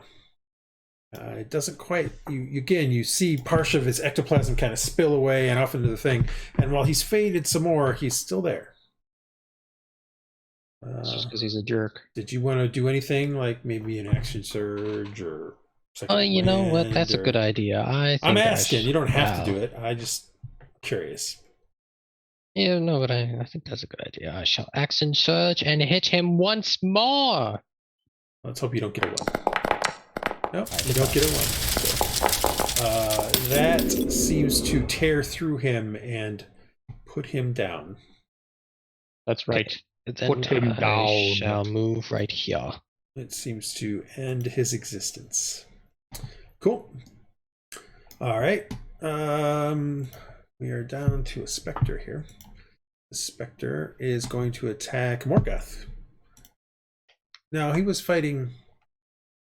Oops, sorry. He was fighting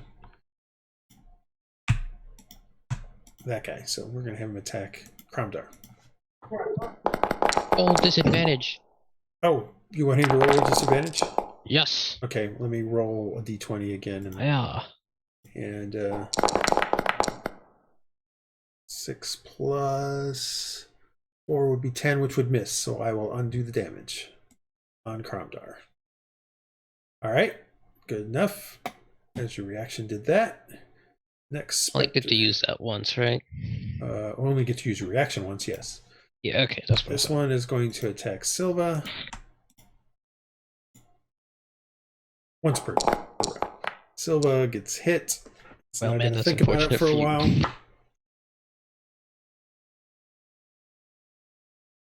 Because for some reason, Silva and Sealgair and a few of you guys... Ooh, that is a pretty low amount of damage. So, all right. So, Silva, you take 7 points of damage, which it did right, but you also lose 7 points from your maximum hit points. So please note that down, because you failed the saving throw. And the last Spectre here, noticing that Artemis has bowed in his direction, saying, take me now, or kill me now, or whatever it is he was thinking. That's not what I said. I did not even think that. He attacks you, though, because that's what you were thinking. I know.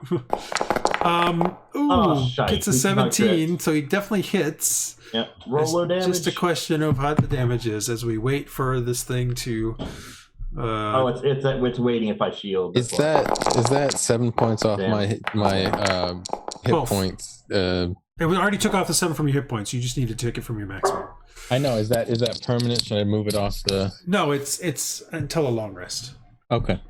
So just making sure. So I am down. Artemis goes down. I'm down 15 hit points. That doesn't matter. Once you hit 0, you hit 0. Yeah. Well, I'll heal him. No, I'm gonna heal him. Okay. Yeah. No. Oh yeah. I see what you're saying. Yes, it does. Your maximum hit points. If your maximum hit points ever goes to 0, you die.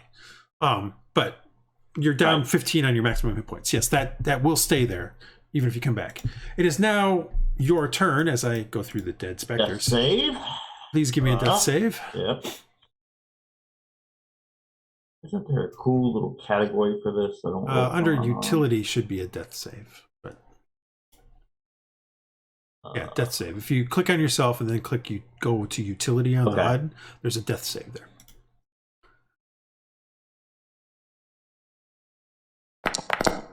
And that is one failure. Yep. The owl flies around squawking, hoo, hoo, hoo, hoo. Yep. Silva, you're up. I'm gonna cast Cure Wounds through the homunculus on Artemis. Okay. Please target Artemis. Yes. So when you cast it, it will give him hit points back. Target this one. Yeah, don't target the Spectre. You don't want to give him the health. That would be funny though. Ooh, I don't know. I've been working hard. 12 points back to Artemis. Yeah. Nice, and then thank you. You're welcome. The homunculus is going to shoot the one in front of me. Okay. As we have been doing. Go for it.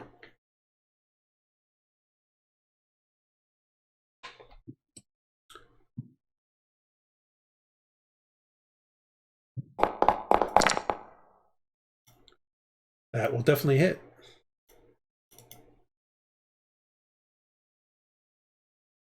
Roll well.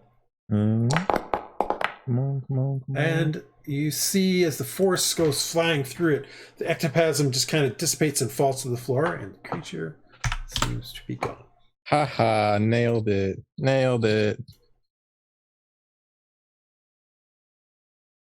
All right, that's my turn. Okay, that is your turn. And it is now Andal's turn. You see 2 of these spirits still around. Well, I'm gonna blast the same guy because he's still there. Okay, that's fine. This is a multicolored ball. All right.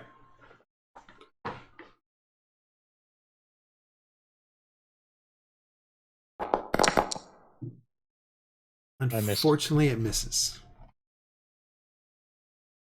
Well, anything else you want to do? Still have a bonus. I don't really have much else to do. Okay. Do I still notice that cold? Not so much. Sealgair, you're up. All right. I'm gonna focus on that dude. Cool. Bum, bum, bum, bum. You shouldn't have disadvantage this time. That is correct. Did not. That definitely is going to slam into it. All right. All right, so your initial damage is non-magical, correct? Correct. All right, so let me solve that first because it always does it wrong. So he needs to get back that. But then your next set is magical, and so that takes it down to there. Okay, cool. All right. Anything else? As your it's interesting. Your arrow goes through it, and it almost goes through it like it's not even there. But you see like the droplets of blood kind of coalesce in the ectoplasm and pull that through, which is kind of cool. Interesting. Kromdar attacks the same one you guys have been, because that's what he's been trying to kill. Make that again. And he drops his spear and spends the rest of his turn picking it up. Morgoth, you're up. All right. Badly missed the specter. Yes. Like that. Yes, he definitely badly missed the specter. I am attacking. I did not hit He it. actually missed. That's unfortunate. All right. This specter continues to attack Kromdar because that's what he wants to do. He misses Kromdar. All right. And the other specter that is still up attacks Artemis again. However, Artemis, you should be prone, so let me make sure I do that Yeah, first. I am prone. You're prone. Does he have advantage when he's prone? I think he has advantage. He does, in fact. All right, so we will alt select you, and then he attacks with the life drain, and he hits. Got it. Would have missed had he gotten a 7. I'm still up. But you only take 11 points. But you Did I take make the 11 save? points. Okay. So you should be at 1. Because Yep. I'm not sure why it went down to no, 7 because instead of again, 11. the saving throw is set up incorrectly. Oh, got it. Right. Gotcha. For this thing, for this attack. I'll have to fix it in the future. But you should have 1 hit point left. I do indeed. All right, so at the end of the round, Sealgair, you feel like a cold screech behind you as the darkness by the door there seems to seep out of the door. And that door that's on the far side from you is a full set of that door, the picture that I showed you, that seems to be unbroken. There's just a lot of rubble up against it. And sort of seeping out of that door is this darkness that shows up. And Are we still in initiative? yeah, we're still in initiative. He is just now in combat, and he's always going to be last. So it's all fine. All right. And we are now at the top of the round. Artemis, you are currently prone, but still alive. We the time being. need to get out of here. I am back in my normal shape because alter shape drops. It's also concentration. Yeah, it's concentration. But I didn't realize that. Yeah. Pick up my shield. Stand up. Shillelagh concentration. I don't know. That I don't remember. Yeah, I'm looking. One It's hopes a it's not. minute. Well, I don't know if you drop it. That's what I'm saying. One hopes not, because if it was, then you couldn't have done that and alter self and all the other things at the same time. Is my Well, no, it's a bonus action shillelagh, and it's an action to do the other stuff. But I did that beforehand. That Anyway, doesn't matter. so- Concentration doesn't matter. You can only ever concentrate on one thing. That's my Oh point. no, I'm sorry. Shillelagh is not concentration. I was wondering if I drop it, if it stops being magical anymore. It doesn't really say, but I'm going to assume that does. But yeah, if I let go of the weapon, which I assume I'm unconscious, I let go of the weapon. I'm going to disengage. I don't think. I mean, since it's not concentration, the magic is on it until it's been 1 minute. So it doesn't matter if you have a hold of it or not. You could literally cast it and give it to somebody else, and it would work. The spell actually says if you let go of the weapon. Oh, it does. Yeah, if you ends if you let go of the weapon. Okay. I knew it said something like that. So I can't give it to someone else because I've tried. Yeah, fair I enough. wanted to before. Okay. I'm going to disengage. Okay. We need to stop. We need to get out. This is not working for us. So I'm gonna disengage and 1, 2, 1, diagonal 2, 3, 4 when you drop out of the thing, because it is a slight drop down to the ground. Okay. So it's just 1 extra one is all. So like right there. All right. That's fine. Actually, I'll go diagonal so I get. Is that land? Not really. Not really. It doesn't really matter. I'm hoping the water is going to slow them down. They won't come out of the land, but we'll find out. All right. I'm done. Oh, bonus action shillelagh. Okay. I'm going to do this. It may kill me. That's the thing. If I click on myself, it's going to damage myself. No, don't worry about it. It's just not gonna. It doesn't do anything anyway. Okay. Well, I want to cast it for your. Yeah, just cast it. Purposes. Yeah, that's fine. It's not gonna. Okay. Just don't hit yourself. Owl doesn't do anything. Just kind of flies around. Maybe flies out of the thing. The owl is gonna fly around. Yeah. Silva. There is a specter kitty corner from you, and another one. Artemis just said we need to leave and fled. Like the coward he is. I'm just teasing. No. I have 1 hit point. I know. I totally know. What are you going to do, Brian?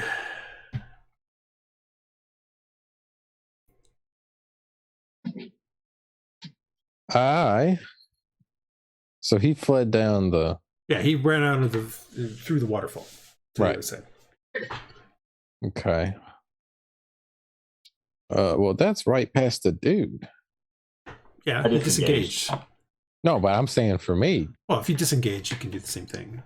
Yeah, I'm thinking strength in numbers over here. Except that another creature just appeared, which you haven't been made aware of yet. But right.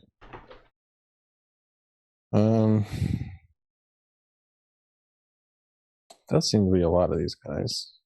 There's 2 left. If I might have to disengage, otherwise this one can attack me, right? Yes. Right. If you want to move out of contact with him, yes. Mm-hmm. Or you could move over 5 feet to the other to here and give +2 to attack because of flanking. It's up to you guys. It's up to you though. I'm just telling you. If you move out of contact with that guy, you'll have to do a disengage. Otherwise, you get attacked. Right. Now you've also been noticing that Morgoth, when he's been kind of mowing through them. So with his magical weapon. Right. So what this right here is this is Kramdar. Okay. Makes sense. Perfect. Sounds wonderful. Sure, I'll do a scoot. I kind of wanted to do a scoot. I might want to do a scoot here. Okay. That seems safer. That's fine. No attacks. On you. I will. I don't have any spell slots, I don't think. Yep. So I'll do a stab. Okay. Stabby stab. Oh, I didn't mark him. I didn't target him. 14 does hit. And you do 2 points of damage because it's... Okay. And then the homunculus is just going to scoot. Well, the homunculus can potentially it can't. Yeah, it's going to get hit, right? But it can do its thing on that specter. Well, it's got a range of 30 feet. Oh, well, it can still do it then. So I'm just going to, I'll just do that. Is that a spell attack? I'm not 100% sure. I get it off of the homunculus servant thing on the Artificer infusions. Right. It just says force strike. Right. So I'm not sure if it's... Is it a spell attack or is it a melee attack? Is it a ranged attack? It's a ranged weapon attack. Is it a ranged touch attack? It's a ranged weapon attack. Okay, well then technically because he is next to a melee creature, it's disadvantage. And probably should have been for almost every single one you've done tonight. But, yeah. But that's why we should make it so it actually has the thing and you are attacking with it correctly. But that's fine. That's fine. I'll just roll with disadvantage. That's fine. Yeah. No, we know now. So moving forward, let's just...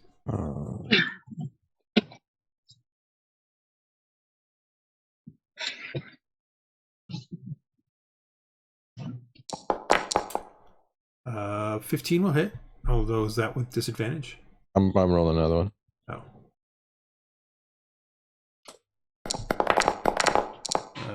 15 will hit.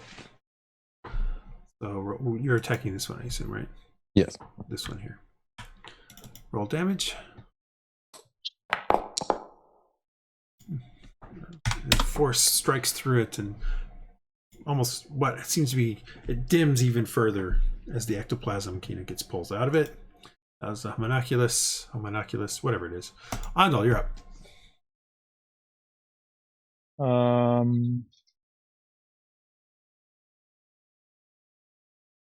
Well, things seem to be a bit interesting since apparently we need to leave. Howard left us.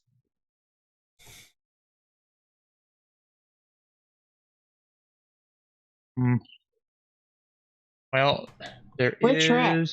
Actually, I would argue you left me since you all went into the other room, but whatever. No, I moved to get a better advantage. All right, I'm going to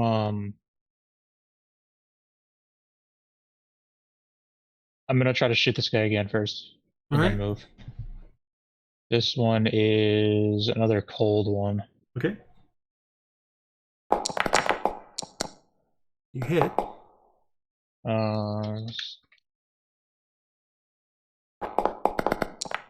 That's good. Dude, you do add your dexterity modifier to this. You do realize that, right? I know, but I've rolled 2 2s and a 1 on damage with this thing. But what is the total damage? You haven't been telling me the total damage. What is my dex modifier? I forget.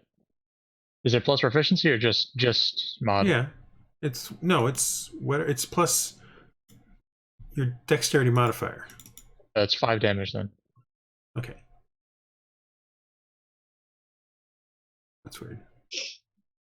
Because I clicked on the okay. All right, so it takes that much.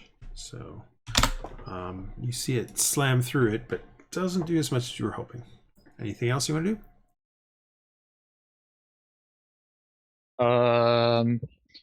And after that, since we want to get out of here. Well, Artemis wants to get out of here. It's up to you whether you want to get out of here. I mean, he's a pretty good judge. I think he's a pretty good judge of when we need to get the hell out of Dodge. No, he's a coward. Is he? You just do you. I'm gonna move to here. Okay. That'll be my turn. All right, Sealgair, you're up. Okay, so you said I felt the chill, and I said you turned around and you saw a darkness coming through the door. Okay, so I'm gonna cast detection of good and evil. Go ahead. I think my class allows me to do that without expending spell slots. So detect evil and good. Sorry. Yeah. And I'll just plop it on me. Yeah. That work? The creatures that are within 30 feet of you, well, you're pretty sure this is undead. You're pretty sure this is undead. This one's out of range. So I see one more coming through the door. Yep. But it's a inky blackness that's coming through, not the sort of semi-transparent kind of, ectoplasm kind of looking thing. This thing is an inky black creature. Inky black undead creature of some sort. Okay, I'm gonna convey that to the people that are still left who didn't run away in fear. So you did that. Was that an action? Well, to cast it is an action, yes. Isn't it? Yep. Yeah. So you have a move and a bonus still. Move. I'll come over here. We're here. Let me see. Yeah. Okay. And I'll try to tell these guys, hey. All right. Karamdar, whose turn is like, what? There's more coming? One more. Just one. Maybe the strange creature that ran out the thing is right. Let me see if I can get rid of this one first, though. And he attacks this creature in front. And finally hits again. And does It's thinking about it. There must be going on with the server. Oh, there it goes. Does enough. No, he also hit somebody else. Who else did I have selected? Artemis, you accidentally got a hit point taken away because you were selected somehow. See, I run away and I still get hit. But the Spectre seems to dissipate. You were still targeted by me for some reason. Morgoth, you're up. No, I got it. I know. Actually, All right, I guess actually, Cromdar is gonna come up to here and face it, and it's like, oops, wrong thing. It's gonna be like, stay back, you creature. You may be one of my ancestors, but I'll still get you. It's your turn, Margaret. There's still one. There's still one down at the bottom. Yes. All right. Near the entrance.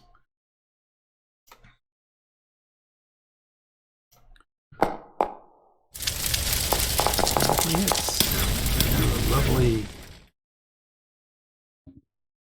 10 points of damage to it. First time it's been hit, by the way. And I'm also gonna do one of these. Which one of these? Oh, second round. And that'll be my turn. All right. The Spectre attacks back. God dang it, wrong thing. As it swings with its outstretched arm and misses. All right. And we get down to the other thing, which moves forward. 2, 3, and attacks Cromdar. Ooh, poor Cromdar. That's not going to be good for him. I think that hits, but I'm waiting. Because, yeah, that hits Cromdar, and Cromdar basically... Oops. Crap. What else did I have selected? Oh, Morgoth, add back in 19 points. Because it did some... I'll put it in. For some reason, you were clicked on, which is weird, but... All right.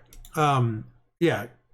It comes and kind of seems to just touch Cromdar, and Cromdar just crumples. Luckily. Guys, we need your help. Busy. We're trapped. We can't get out. And he goes down. All right. He's also unconscious. Oops. I'm looking for that one. All right. And it's now the top of the round. Artemis. You're no longer prone, by the way, so we should have gotten rid of that. But, you hear some shouting inside about can't get out or something like that, but I'm not so sure that's true. Sitting here. Now it doesn't so bad to leave now, does it? No. I fire my crossbow into the Spectre. You have disadvantage. Spectre, you power and help. You don't have... It's a firebolt, so yeah, that's fine. I mean, but you don't have disadvantage. It has cover because you're on. Because I'm down low. Yeah, because you're down low. How far do we need to go in? You have to literally get into it. The actual waterfall is falling almost right in front of it. It's just the only way I can make a waterfall on the map is to make it happen over a few. All right. Well, it's better than nothing. Yeah, it's better than nothing. I'm just saying you have. It it has higher armor class than normal. So. Yeah, I'm trying to figure out if there's anything Cromdar. Nope. I don't even know what Cromdar is. So yeah, he's way up in there. Let's try to firebolt this guy. Go. Nope. It misses. It misses no matter what. Yeah, no matter what. All right. So. All right. I'll bravely back away again. All right. Silva. And the owl will stay in there. All right. Can't see through the owl's sight. It's really annoying. Well, I'm gonna scoot over here. And then I'm going to shoot it with a gun. Okay. Oh, I should target it. Hold on. Yeah, go ahead, target it. Shoot it with your gun.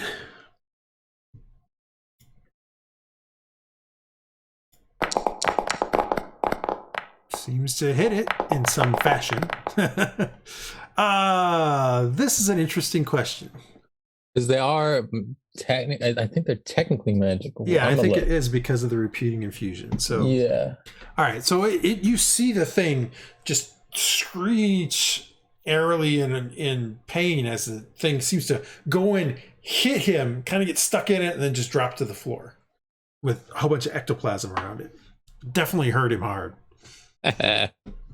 Homunculus' turn. He will roll with disadvantage against the same gentleman.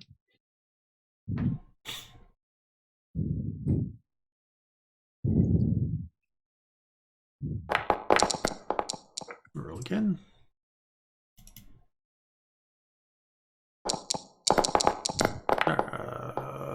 That actually still hits. So the force of the thing just kind of scatters it like a wind. I did it. Kill another one. It only had one hit point left. So, all right, the specters are down, but there is still the inky black creature behind you, Andal. What are you doing? And you can see it. I mean, it's sort of a black kind of shadow kind of moving that is moving over top of Kromdar. Which reminds me, I have to check something.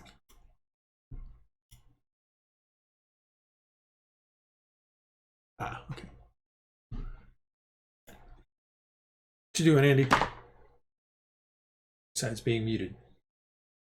I'm not muted. Oh, okay. What are you doing? Are we fighting the big specter, the big wraith, or not? I don't know. We need help, guys. We need your help. Kromdar just went down after being touched by the creature. So it's up to you guys what you want to do with Kromdar.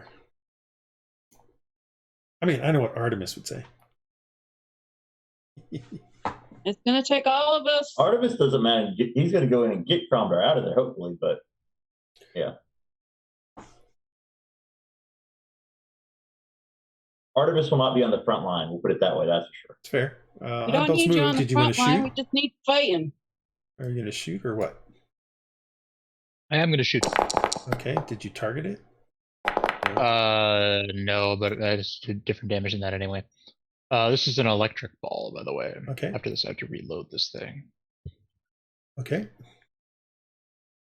Roll your damage. That does hit.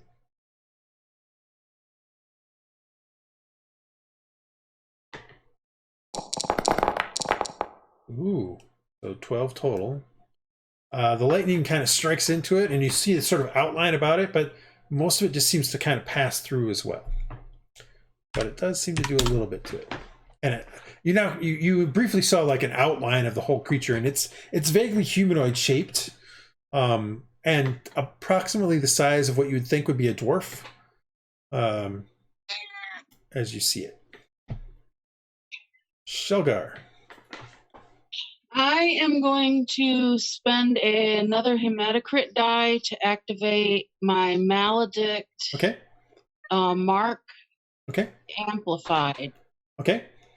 And roll that damage. You take 3 more points of damage, but you now have this thing marked. Yep, and he will take double damage, and because I amplified it, I get advantage on my first attack against him, and it will still affect him even though he's bloodless. Right. Alrighty. He's definitely bloodless, that's for sure. Yeah, but I think that maledict. No, you're fine. I understand. Maledict. Yeah, gotcha. He's just marked. And let's see here. Alt to target Ghosty Toasty. And Alt to attack with advantage.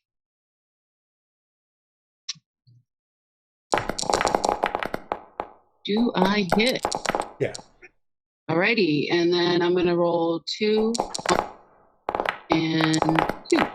So that's 7 additional pneumatic crit damage. Okay. And then the 5 regular arrow damage. Which that was a regular arrow, right? Okay. So, the 5 was regular, the 7 no, is it's all 10. good. I just forgot about that, and this thing isn't calculating certain things correctly. So, with the mark, that's only a 1-round thing, correct? Yes, that's what we determined. Yep, just double checking. All right, so Kromdar has to make a death saving throw, even though this thing doesn't tell me that it can do one. He makes his first one though, so he is not dying yet. Morgoth, you're up. Okay. You see that they've sort of turned and are fighting some kind of strange creature and strange cloud of darkness, a shadow, if you will. Yeah. Okay. Then I shall fight it. All right. Well, you're going to hit it. You're going to do a lot of damage to it. 10 points. As you definitely connect with your sword. This thing, even though you can partially see through it and it's shadow-like, your sword seems to treat it as if it was exactly still a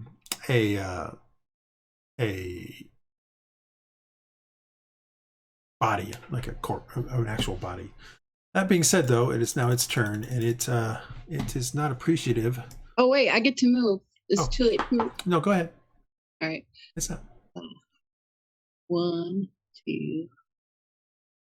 Leave Morgoth all by himself there. And well, I'm a range fighter. I'm gonna make room for the melee folks to get in there. There's only one melee folk, and he's there, which is just funny. All right, Morgoth, the wraith attacks you, and I think it's gonna hit. But we're gonna have to wait for it to calculate everything because the server is a little slow.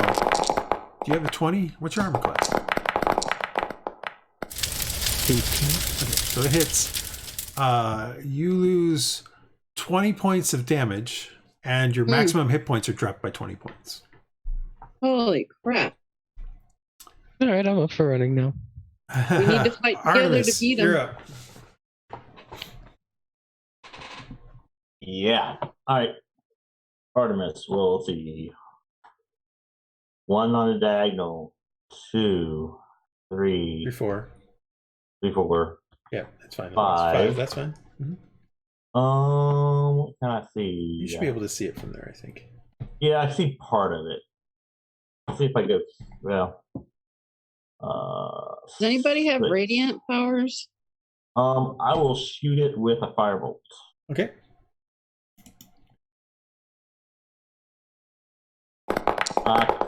Got quick on. Doesn't matter. I probably missed anyway. You missed with a 9. Yeah. Yep. All right. Bonus action. I want my Shillelagh still in power. So do I have anything good? Bonus action? No, not really. Okay, I'm done. Silva.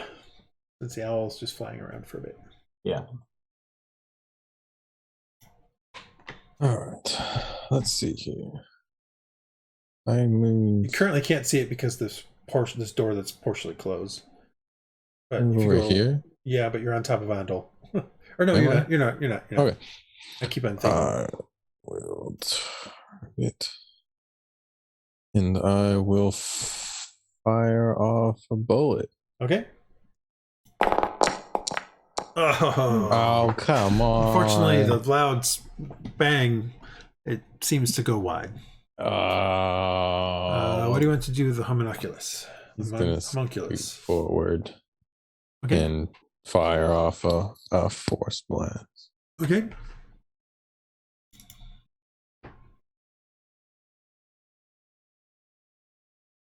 Oops, there we go. That will hit. All right.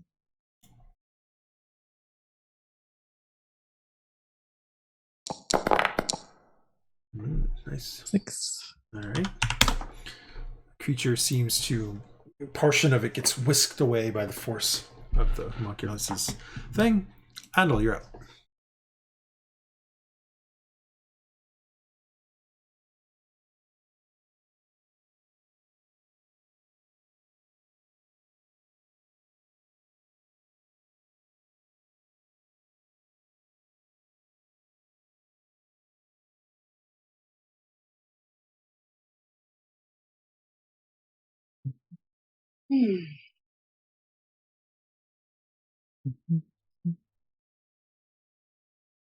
Boop, boop, boop. I don't have any pellets left. I have no idea. I don't either. How many can you load as a bonus action? 1. 1? Yep. Very cool. All right.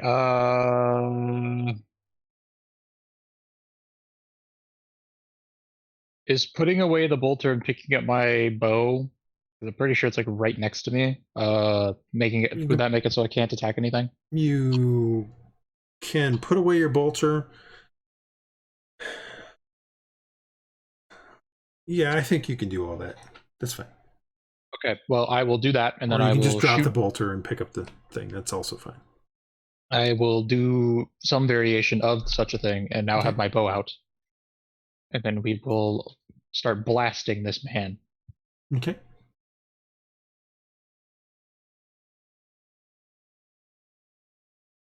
What do you mean it's run out of its designated ammunition? That is not true. Let's just add more. Well, no, I'm at 12 of 20. Oh, never mind. Now it's at 0. I added back the wrong thing. Ammunition on here.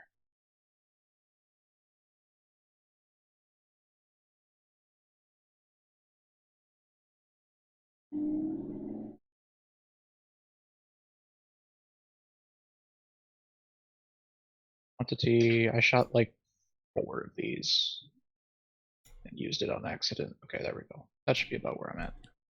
Okay. Back to our regular scheduled program. You hit, but you only do half of that. So. Well, that's lame. So, but it does seem to go through and affect it. It does seem to affect it. Anything else from you? No. That's about all. That's about all I got. Sealgair, you're up. Alrighty. Just gonna try to pew pew on him again. Okay. That seems to hit. You still have your regular 8 thing. damage from the 8 damage from the arrow and 3 damage from my crimson right. Okay. All right. The creature is definitely. You guys are definitely hitting it and packing at it and all that sort of stuff. Cromdar does another death saving throw. Makes that one too. Cromdar clearly does not wish to die. Morgoth, you're up. Well, that hurt. Yeah. You guys have been chipping away at it. It's dark. It seems to be getting fainter and fainter. At this point in time, it's definitely not as inky black. You can definitely more easily see through it than you could just a few moments ago. It's working, guys. Keep hitting it. Oh no, that's the lowest amount that you could do. But you definitely hit it. You just catch it on the side. And of course, it's now its turn, and my whole team left me. It attacks you. Yeah, we got your back. No, the whole team is in a lovely line behind you. If this was a wizard, I'd be firing a lightning bolt on it. But it is not a wizard, so hopefully I'll roll low, which unfortunately I didn't. Hopefully a little on damage. How's that? Well, we'll see in a second. Yeah, not so much. That's not bad. But you didn't make the saving throw, so you lose another 16 points off of your maximum. I'm more concerned about inability to heal, because I don't think anyone has any healing left. But you're at 5 points. Yeah. Well, when we're done with this fight, if we're still alive, we can go back to those dwarf heads at the base of the falls and do a long rest. Artemis, you are up. All right. So I'm going to shoot it again, hopefully. Okay.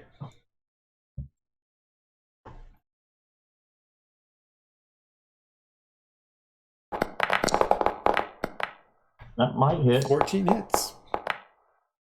4 points of magic damage. It's right. It is magic, but it also is resistant to fire. So yeah, I figured. But it does hit, and it does do a little bit of damage to it, which is something we need. Yep. All right. So action movement.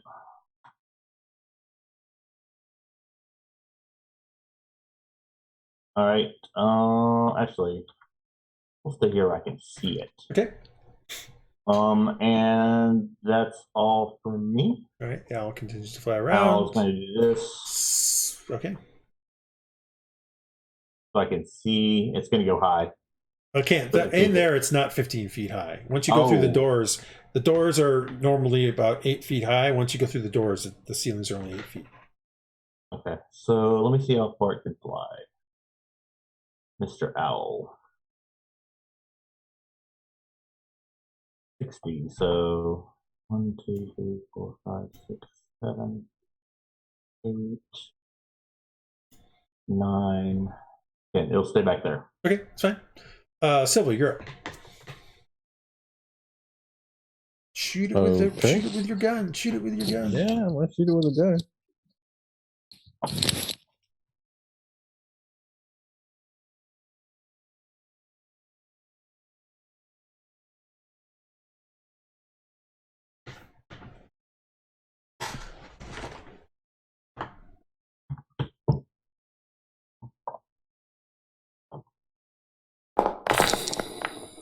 Ooh, that's gonna hurt. Crit.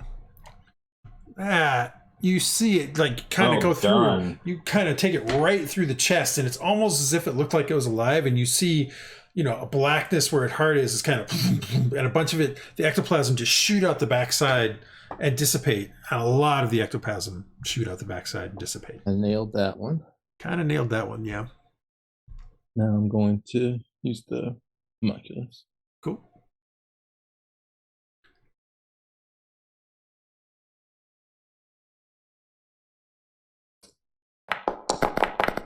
Also hits. Wow. Also a lot of the thing. You can see the wraith is clearly angered and upset about all this, but it's very faint now. Almost as if it's losing its grip on this plane. Andal, you're up. We've almost got him, guys. We've almost got him. I'm gonna shoot him again. It's whispering through the halls. I'm gonna miss. You're gonna miss this time, unfortunately. All right, I got nothing else. All right, Sealgair. I'm gonna try again. Okay. Oh, yeah. Do I get to shoot with advantage because I'm all stoked up in a rush of adrenaline? No, but thanks for asking. But unfortunately, no. Finally, a light bow in the dark. Did I hit? Yay. Sealgair, how do you want to do this? So I say a quick prayer, and I aim my bow. I take a deep breath in, and as I slowly exhale, I release. And I open my eyes. And you find it strike true. I see the blood splurt it up. It doesn't have blood. Poof. But you see it go through, and you see it scream as it dissipates, and a swirl of black darkness kind of seems to take it, and it's gone. And I say another quick prayer of thanks. I will rush up and use my health kit on Kurgar to save him. Cromdar? All right. Yeah, Cromdar. Yeah. He actually, let's see. By the time you get there, it was his turn next. He stabilized. You get there, you go to stabilize him, and he's already stable. Oh, okay. He literally made all 3 of his death saves. I wish I could have said that. That's good. Yeah. Everything seems to quiet down as all the sort of whispers from the specters and the wraiths kind of fade away. You can see some wetness where like the ectoplasm from these creatures kind of touched the reality, but they seem to be gone. Nothing to loot. Not that, well, not you can see currently, but that doesn't mean you can't look around. I think we need to regroup and have a long rest before we even think about that. Yeah, I think we should make camp on one of those heads at the base of the falls. What do y'all think? Well, they're crumpled, right? Well, I'm saying one's on top or the top, but yeah, we can find something. She's just saying use that as defensive. That's all she's saying. Thank you. Yeah, I agree. All right, so you guys back out of the falls before trying to do any kind of searching or anything like that, and find yourself a spot to do a sort of a camp. Set up yourself a base camp, which takes about 10 minutes or so, and then just try to do a long rest. Yeah, I'm tapped. I'll do a short rest first to get the health points back, and then yeah, you guys can do a quick short rest. That's fine. So you spend an hour. Anybody that wishes to use hit dice, so make sure that you've got. Do that now, and then you guys can start the long rest, because you're going to want to do we're going to need to do a few rolls to see whether or not anything interrupts you. If it'll.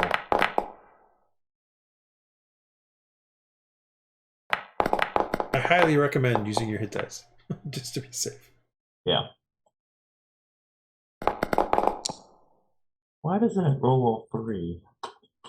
I don't know why, it just doesn't. It's kind of annoying. Yeah. So do you add your con bonus on all the dice, or the total roll? I think it's just the roll. Yeah, it's each die. It's just the die.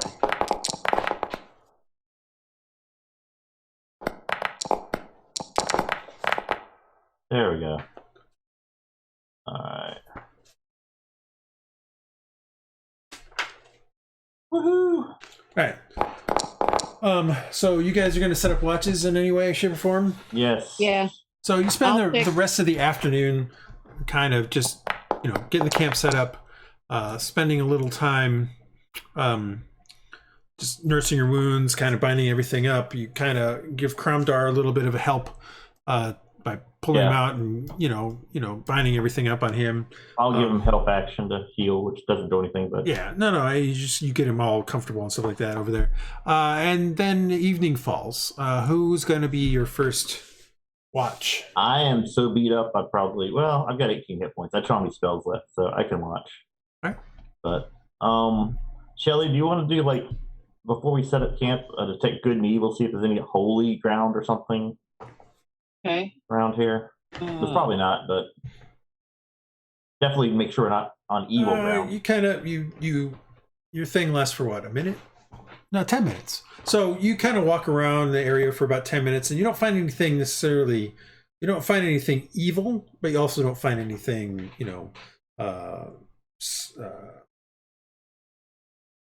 good either. You don't find any undead, you don't find any fiends, you don't find any hallowed ground, you don't find any desecrated ground. It's just don't want to set up on an Indian burial ground. Dwarven Indian. No, I understand. Ground. I'm just saying that's by doing that, that's what you do. So you do that for about 10 minutes, and by the time you're done, you're pretty sure there's nothing else undead that you can feel. There's also nothing, beneficial in any spot. More than give me an Arcana check or a religion check, your choice, Sealgair. Arcana or religion? Let us see.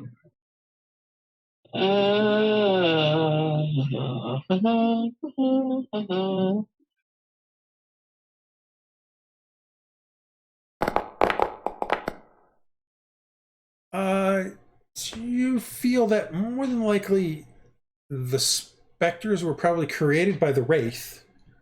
And the Wraith probably is a creature born out of violence of some sort that happened here a long time ago.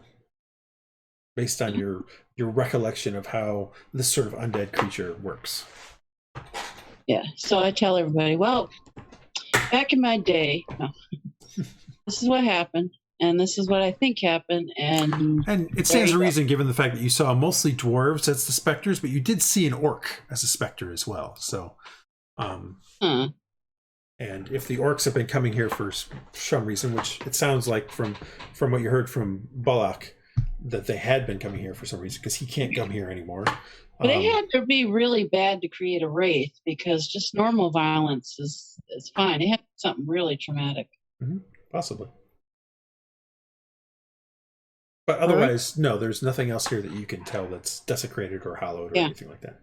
So, yeah, I'm not picking up on anything else, guys. All right. So first watch. Who's on first watch? Artemis. I'll do that.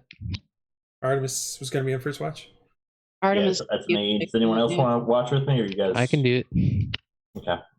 All right. So you guys settle in for the next 3 hours or so. The sun's set far. The suns go over the edge of the valley long before they set. You still see some light, some ambient light for quite some time. Some of the moons finally come over the edge of the eastern side of the valley. You don't really notice anything. There's a lovely, burble of the waterfalls and the sort of the stream going by, but you don't hear or see any other issues. If Balak is still out there somewhere, he's not anywhere close by from what you can tell from that initial one. You guys wake up. Who's ever next? Who is next? I'll go next. Sealgair. All right. Sealgair, you settle in. Oh, crap. That can't be good. You settle in, and the fire kind of burns a little low. You have set up, not out, but just low. And you kind of let it do that just so you can get your sort of night vision to kind of see further out from it. You let me do something real quick. Go. That's gonna be great. You continue to watch for a while. By about midnight or a little bit past, you start to shiver a little bit. Even with the fire, it's gotten quite cold. And that's when you start to notice that the clouds these high cirrus kind of clouds start to flit across the night sky. And it steadily gets colder and colder over the next hour and gets more and more, that's what I'm looking for. It gets more and more cloudy. And by the time it's almost at the end of your particular watch is when the first sets of snowflakes start to fall. It seems maybe the first winter snow has come a bit early. Who's going to be next watch? Andal will watch. All right. Starting to snow, guys.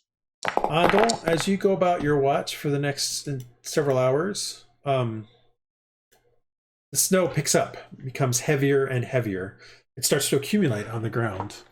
Wind picks up a bit. It starts to get a bit cold. You stoke the fire a bit to try to keep it up again, but it's definitely colder now than it had been for a while. You still have some of the cold weather gear that you guys bought and all that sort of stuff. So it's not like you're freezing or anything like that. But by the time you start to see the cracks, the gray cracks of morning start to show up, there's a good 2 or 3 inches on the ground, and almost kind of like not quite whiteout conditions, but a blizzard is a brewing.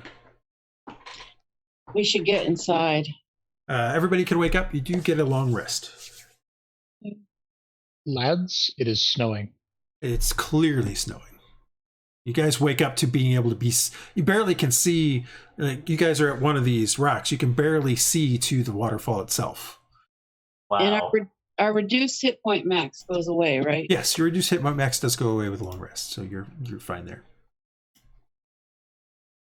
Well... Is this earlier than normal, Cromdor? Is this Cromdor kind of wakes up and is like,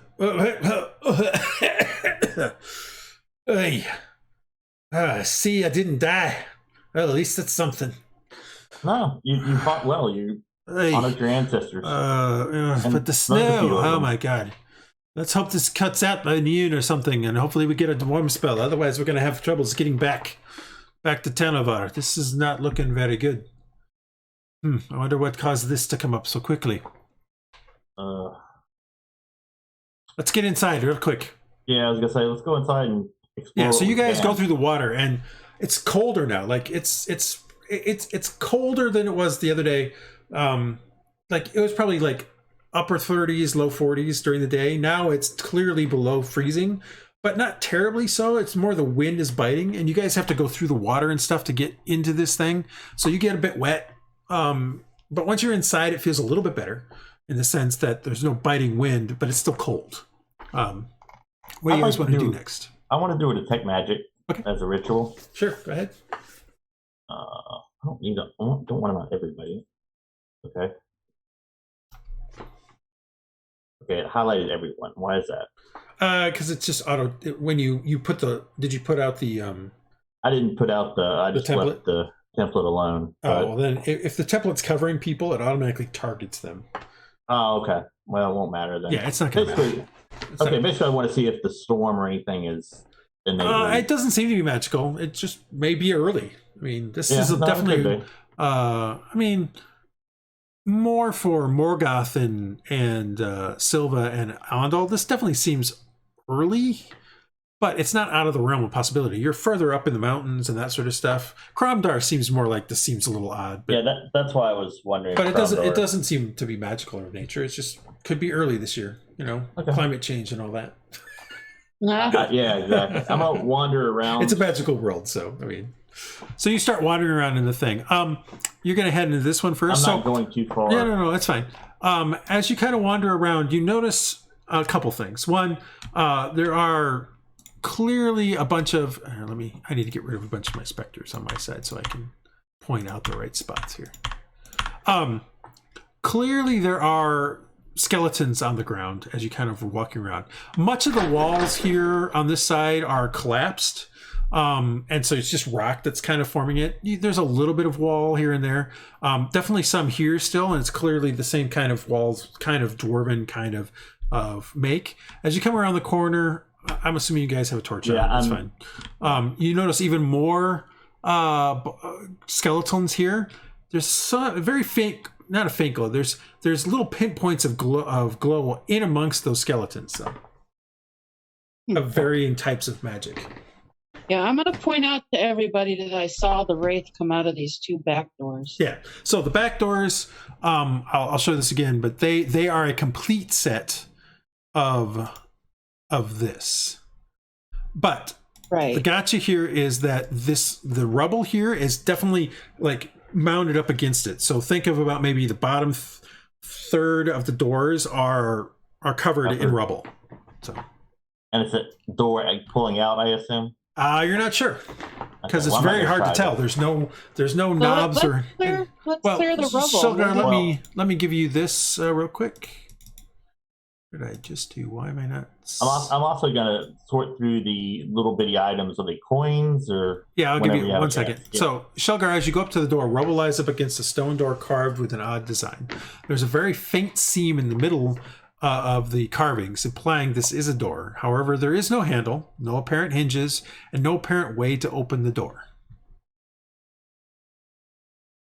As you look around Artemis through that sort of stuff, you find a whole bunch of these small little spheres that you've seen Andal and Silva and those guys kind of play around with.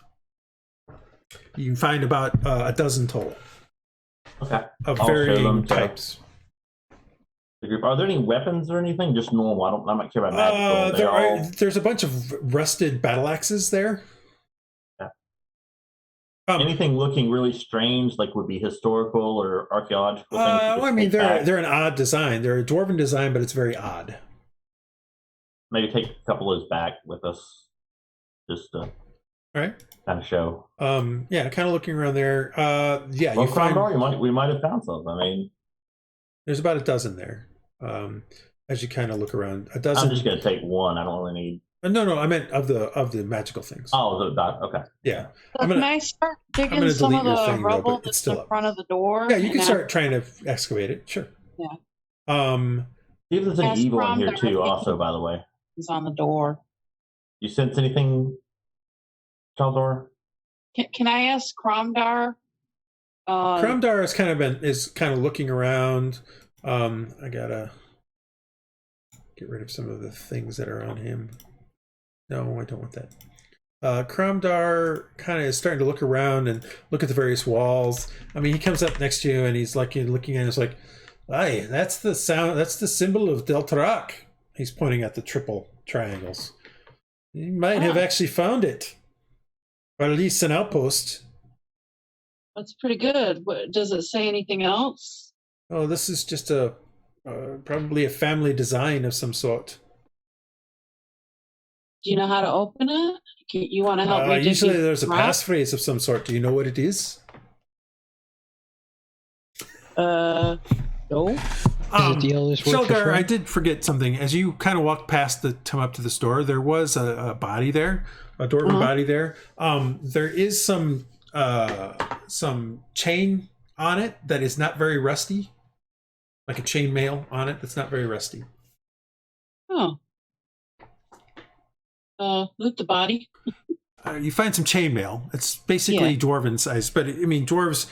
It could fit on a medium person, basically. And there's a little bit of rust, but not very much. And if it's actually from, say, 2,000 years ago or something like that, then that makes it very unusual that it's not very rusty. I'm guessing that this is probably enchanted armor. I'm gonna keep that here. Yeah, Artemis. She would have seen it first, so I forgot. But you would have noticed it being magical as you came by. Yes. Okay. Sorry about that. And no, it's fine. Good and evil. Anything, Sheldar? Well, when I was here after killing the wraith, there was nothing. Okay. Yeah. Whatever, the wraith and the specters, they're gone. So I'm digging through the rubble here to try to see clear the path. But you're starting to go through that. Do I notice anything that might be read as a passcode? Not that you can see. Doesn't seem to be any writing here. It also would be the height of stupidity to put the passcode on the outside of the door. Even you realize that. It. Turn it over.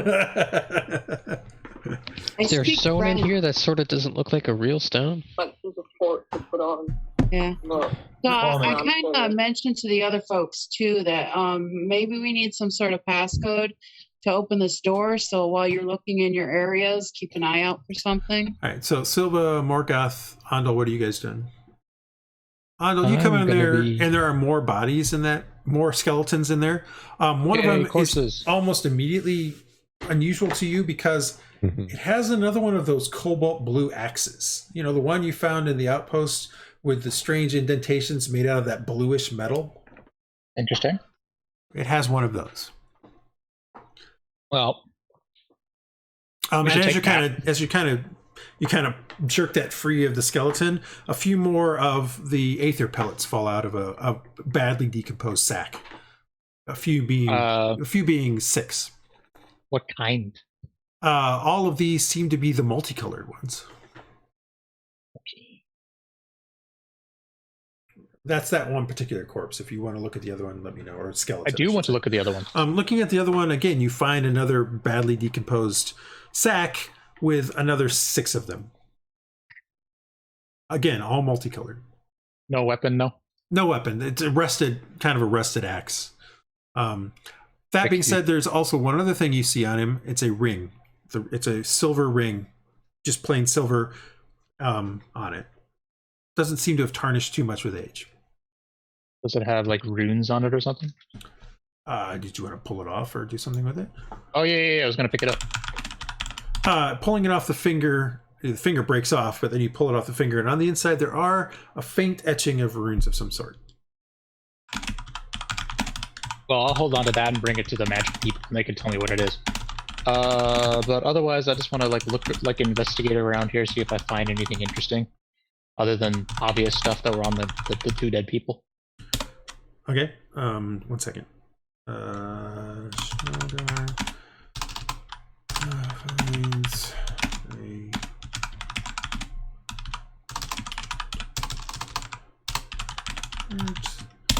and Artemis.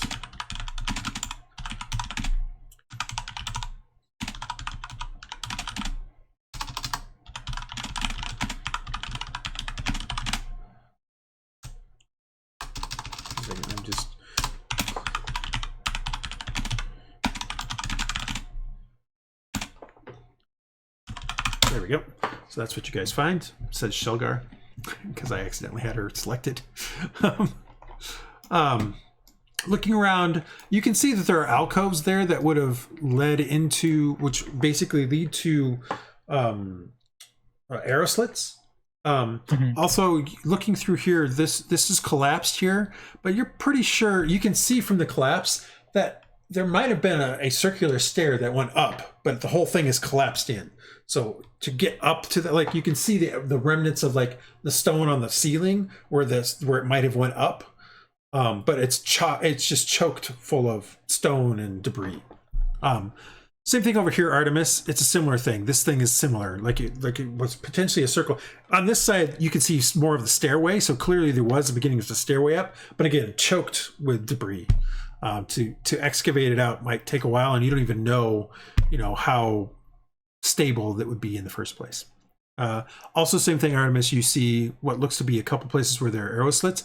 Andal or Artemis, as you kind of get up to one of them, you can see that they were ingeniously made where there's sort of a handle in there, and if you slide it to the side, it reveals the slit. So basically making it so that they could make it so the slit looked like you couldn't see it on the outside of the wall, on the other side. Oh, cool. Just giving them a way to kind of hide it so that if people were coming through that they didn't want to know had defenses, they could hide it away. Sealgair, you're continuing to excavate. You figure it's going to take you, if you want to get all the doors excavated, you figure it's going to take you probably an hour or two, just because of how much stuff there is in front of it. What else you guys doing? Andal will help out with the excavation, okay. But I need to go pick up Sydney from work, so I'm going to head out. Okay. All told, you guys find basically 24 pellets. You find the blue metal axe. You find the chain shirt, and you find that silver ring. And with your magic on, the silver ring also glows. Artemis. So the armor and the ring are probably magical. And the blue steel axe, similar to the last one, right. It doesn't look magical, but it has these indentations that look like they're intended for jewels or gems of some sort, but it's made out of a strange blue steel. Can the pellets fit in there? No, they don't. You've checked them before. Okay, it looks like it's literally made for gems of some sort. You guys spend the next 2 hours excavating the doorway, and you get back to what I showed you before. You see this. Cromdar helped a little bit too. It wasn't like he was... when we dug out some of the rubble, did it uncover any additional writings that might have been hidden? It didn't uncover any additional writings. But do give me an investigation check as you're doing that. Investigation.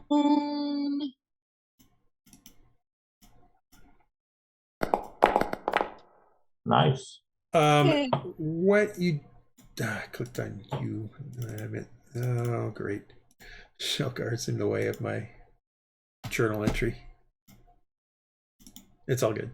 It's not your fault. This thing is dumb. If you're set up one way, it's just dumb. If you're set up one way, it shows it one way. If you're set up the other way, then double clicking clicks on you, not it. As you're kind of doing that, you notice that, and you're gonna have to look at the image, that as you kind of were excavating around on the lower right hand side, you notice that there's sort of these small 3 sort of hemispherical indentations, one kind of broken by a crack, that are on the edge. And once you notice that, you notice that there's 3 more on the other side. And looking around, you also notice that there are 3 on the top, and that there are 3 on the other side on the top. So a dozen? A dozen of them, yes. Do I know that they picked up a dozen? No, you've been kind of just doing your own thing there. Do I remember the ether pellets that they've shown me before? You've never really seen them very much. Okay. Well, I'll just point it out to like Cromdar and Andal. Cromdar's like, I don't know what that could be, but Andal, you check this out? All right, so Andal takes a quick look, and he notices that, and in fact, you probably would have noticed this too, that there are two, like, in one of the bottom on the left, there is a partially broken gray sphere inside it. And when Andal sees it, he's like, "Oh, this must be one of those. Must be a spent aether pellet." Okay. Do we have any more of those? Has anybody looking around found any that we could potentially put in here to open the door? Well, I mean, we've got these colored ones, but it's not the same thing, right? No, they're all the same size. Yeah. Let's try to put some of these colored ones in, and I'll try to pry the broken one out. Yeah, I mean, it's not hard for them to be pulled out. Yeah. The gotcha, though, is that there are 3 of the indentations have cracks running through them, so they're technically not, or at least where they would be, a large crack goes through. So you're not sure if you can get the pellet to stay in there or not. You're just gonna have to try. Yeah, you're just gonna have to try. Is all I'm saying. Yeah. All right. Yep. Artemis, are you gonna give up all 12 that you have, or how do you guys want to do this? Well, I mean, I'll give her whatever. Can we use Andal, since Andal's we didn't, it says multicolored, so I'm assuming we don't know exactly what they are. Can we use they don't know multicolored as far as they know. They've only found, previous to this, like 6 of them. They've found far more of the other ones than multicolored. All right, well, and they're not sure what multicolored does. Well, I think we should try. It's up to you guys. Yeah. I mean, what does the weather look like outside? There's a raging blizzard going on outside. Well, what time of day? It looks like we're gonna have to. It's mid-morning. It's morning. I mean, you guys have only been at this for a couple hours, so. Okay, well, we can try it. Yeah, I mean, let's try like 6 of them and keep 6 to take back and study. All right, so you're gonna take 6 of Andal's multicolored. All right. Well, I mean, the ones I found, right? Well, you found 12 different ones. He found 12 multicolored. You found 6 lightning, 3 fire, and 3 cold. I think we should try the dozen multicolored ones first, though. Yeah, okay. I misunderstood. Yes, definitely. All right.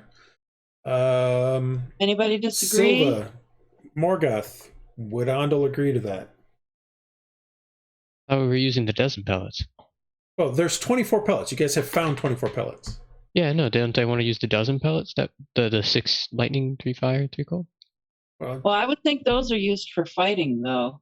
Yeah, I would think they're definitely for weapons if they got. Unless there aren't any multicolored ones be used for that too. We don't know. I'm not sure. I don't know. That's why I suggested trying it first. Because we know those dozen will do damage. Yeah, but it seems like the multicolored ones are a bit more rare. They would what? The multicolored ones are a bit more rare. Yeah, this is the first time you found more than one at a time. I highly doubt Andal would agree to give those up. This is the problem with him leaving right before. Yeah. Because I don't know exactly what his character would do. But let's question, would he recognize that they potentially fit in the door? All of them. Well, they would all fit. They're all the same size. The ones that Artemis found, the one that he found, they're all the same size. The aether pellets have always been the same size. They're basically about the size of a gumball. Well, my thing is, I think we need to put some pellets in the door. Andal's like, yep, I 100% agree. He's just not sure that it needs to be the multicolored ones. Yeah, that's what I'm thinking. Why don't we just try putting in like 1 pellet and see what that does? Alrighty. Go for it. Y'all guys who found the pellets and have the pellets, you can decide, but I really think we should try to put some pellets in there. So I'm just going to back out and let you guys figure it out. I'm just giving my 2 cents. Let's try one of those lightning ones, put it in there. Right, so you put 1 pellet into 1 indentation. Yeah. How I'm around the corner. Nothing happens, by the way. So it's just sitting in there, still crackling away. Okay. Like the lightning ones are wont to do. Right. So can we take the lightning one out, or has it been used? No, nothing happened. Like it's Is there still like sitting some there. sort of button or something? Well, I mean, it's probably a combination of them, right? I mean, there's several spots, correct? There are 12 spots.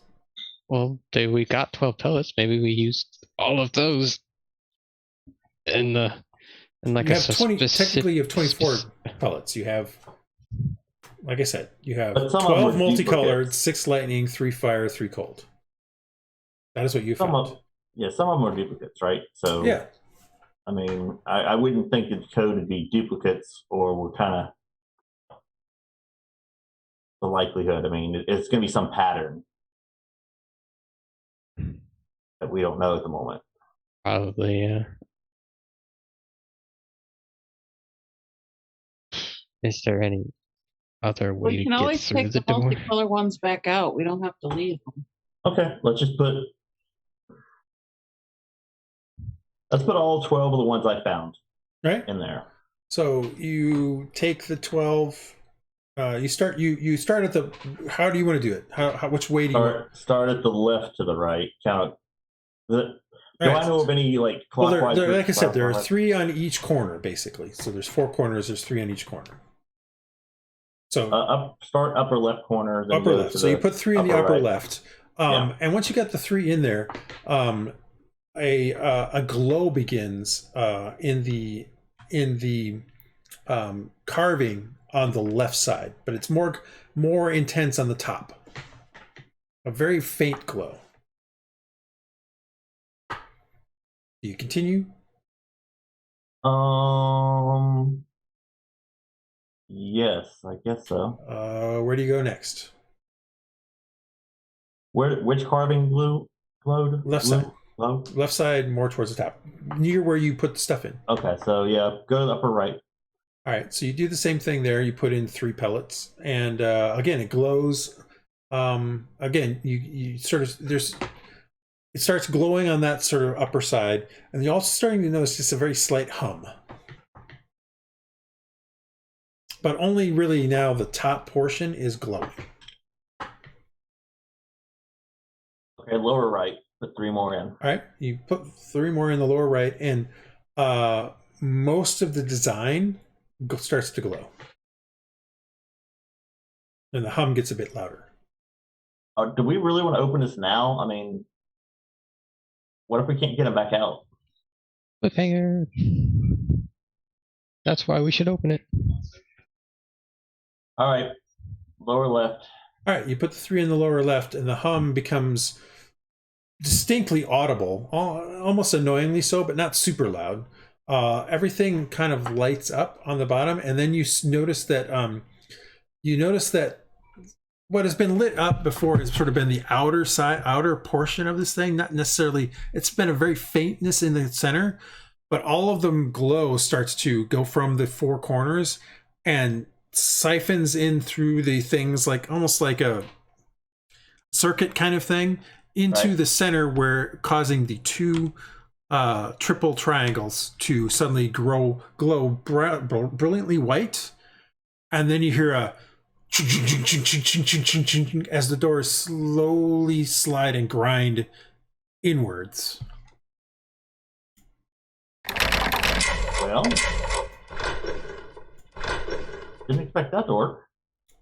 And beyond, you see a darkened chamber. And that's where we'll end for this year. Dum, dum, dum. What's a cliffhanger? Wow. Can we take real fast? If I take one of them out, will it shut? No, you can't seem to take it out. Once it starts opening, once the doors are opening, the doors in fact, as the doors start to open, all of the 3 things on each corner have turned into a dull gray, meaning that their magic's been spent. Used it, yeah. Damn it. But you use the non-multicolored ones, so yeah. And that is where we'll end for 2021. As the door slowly opens into a darkened interior.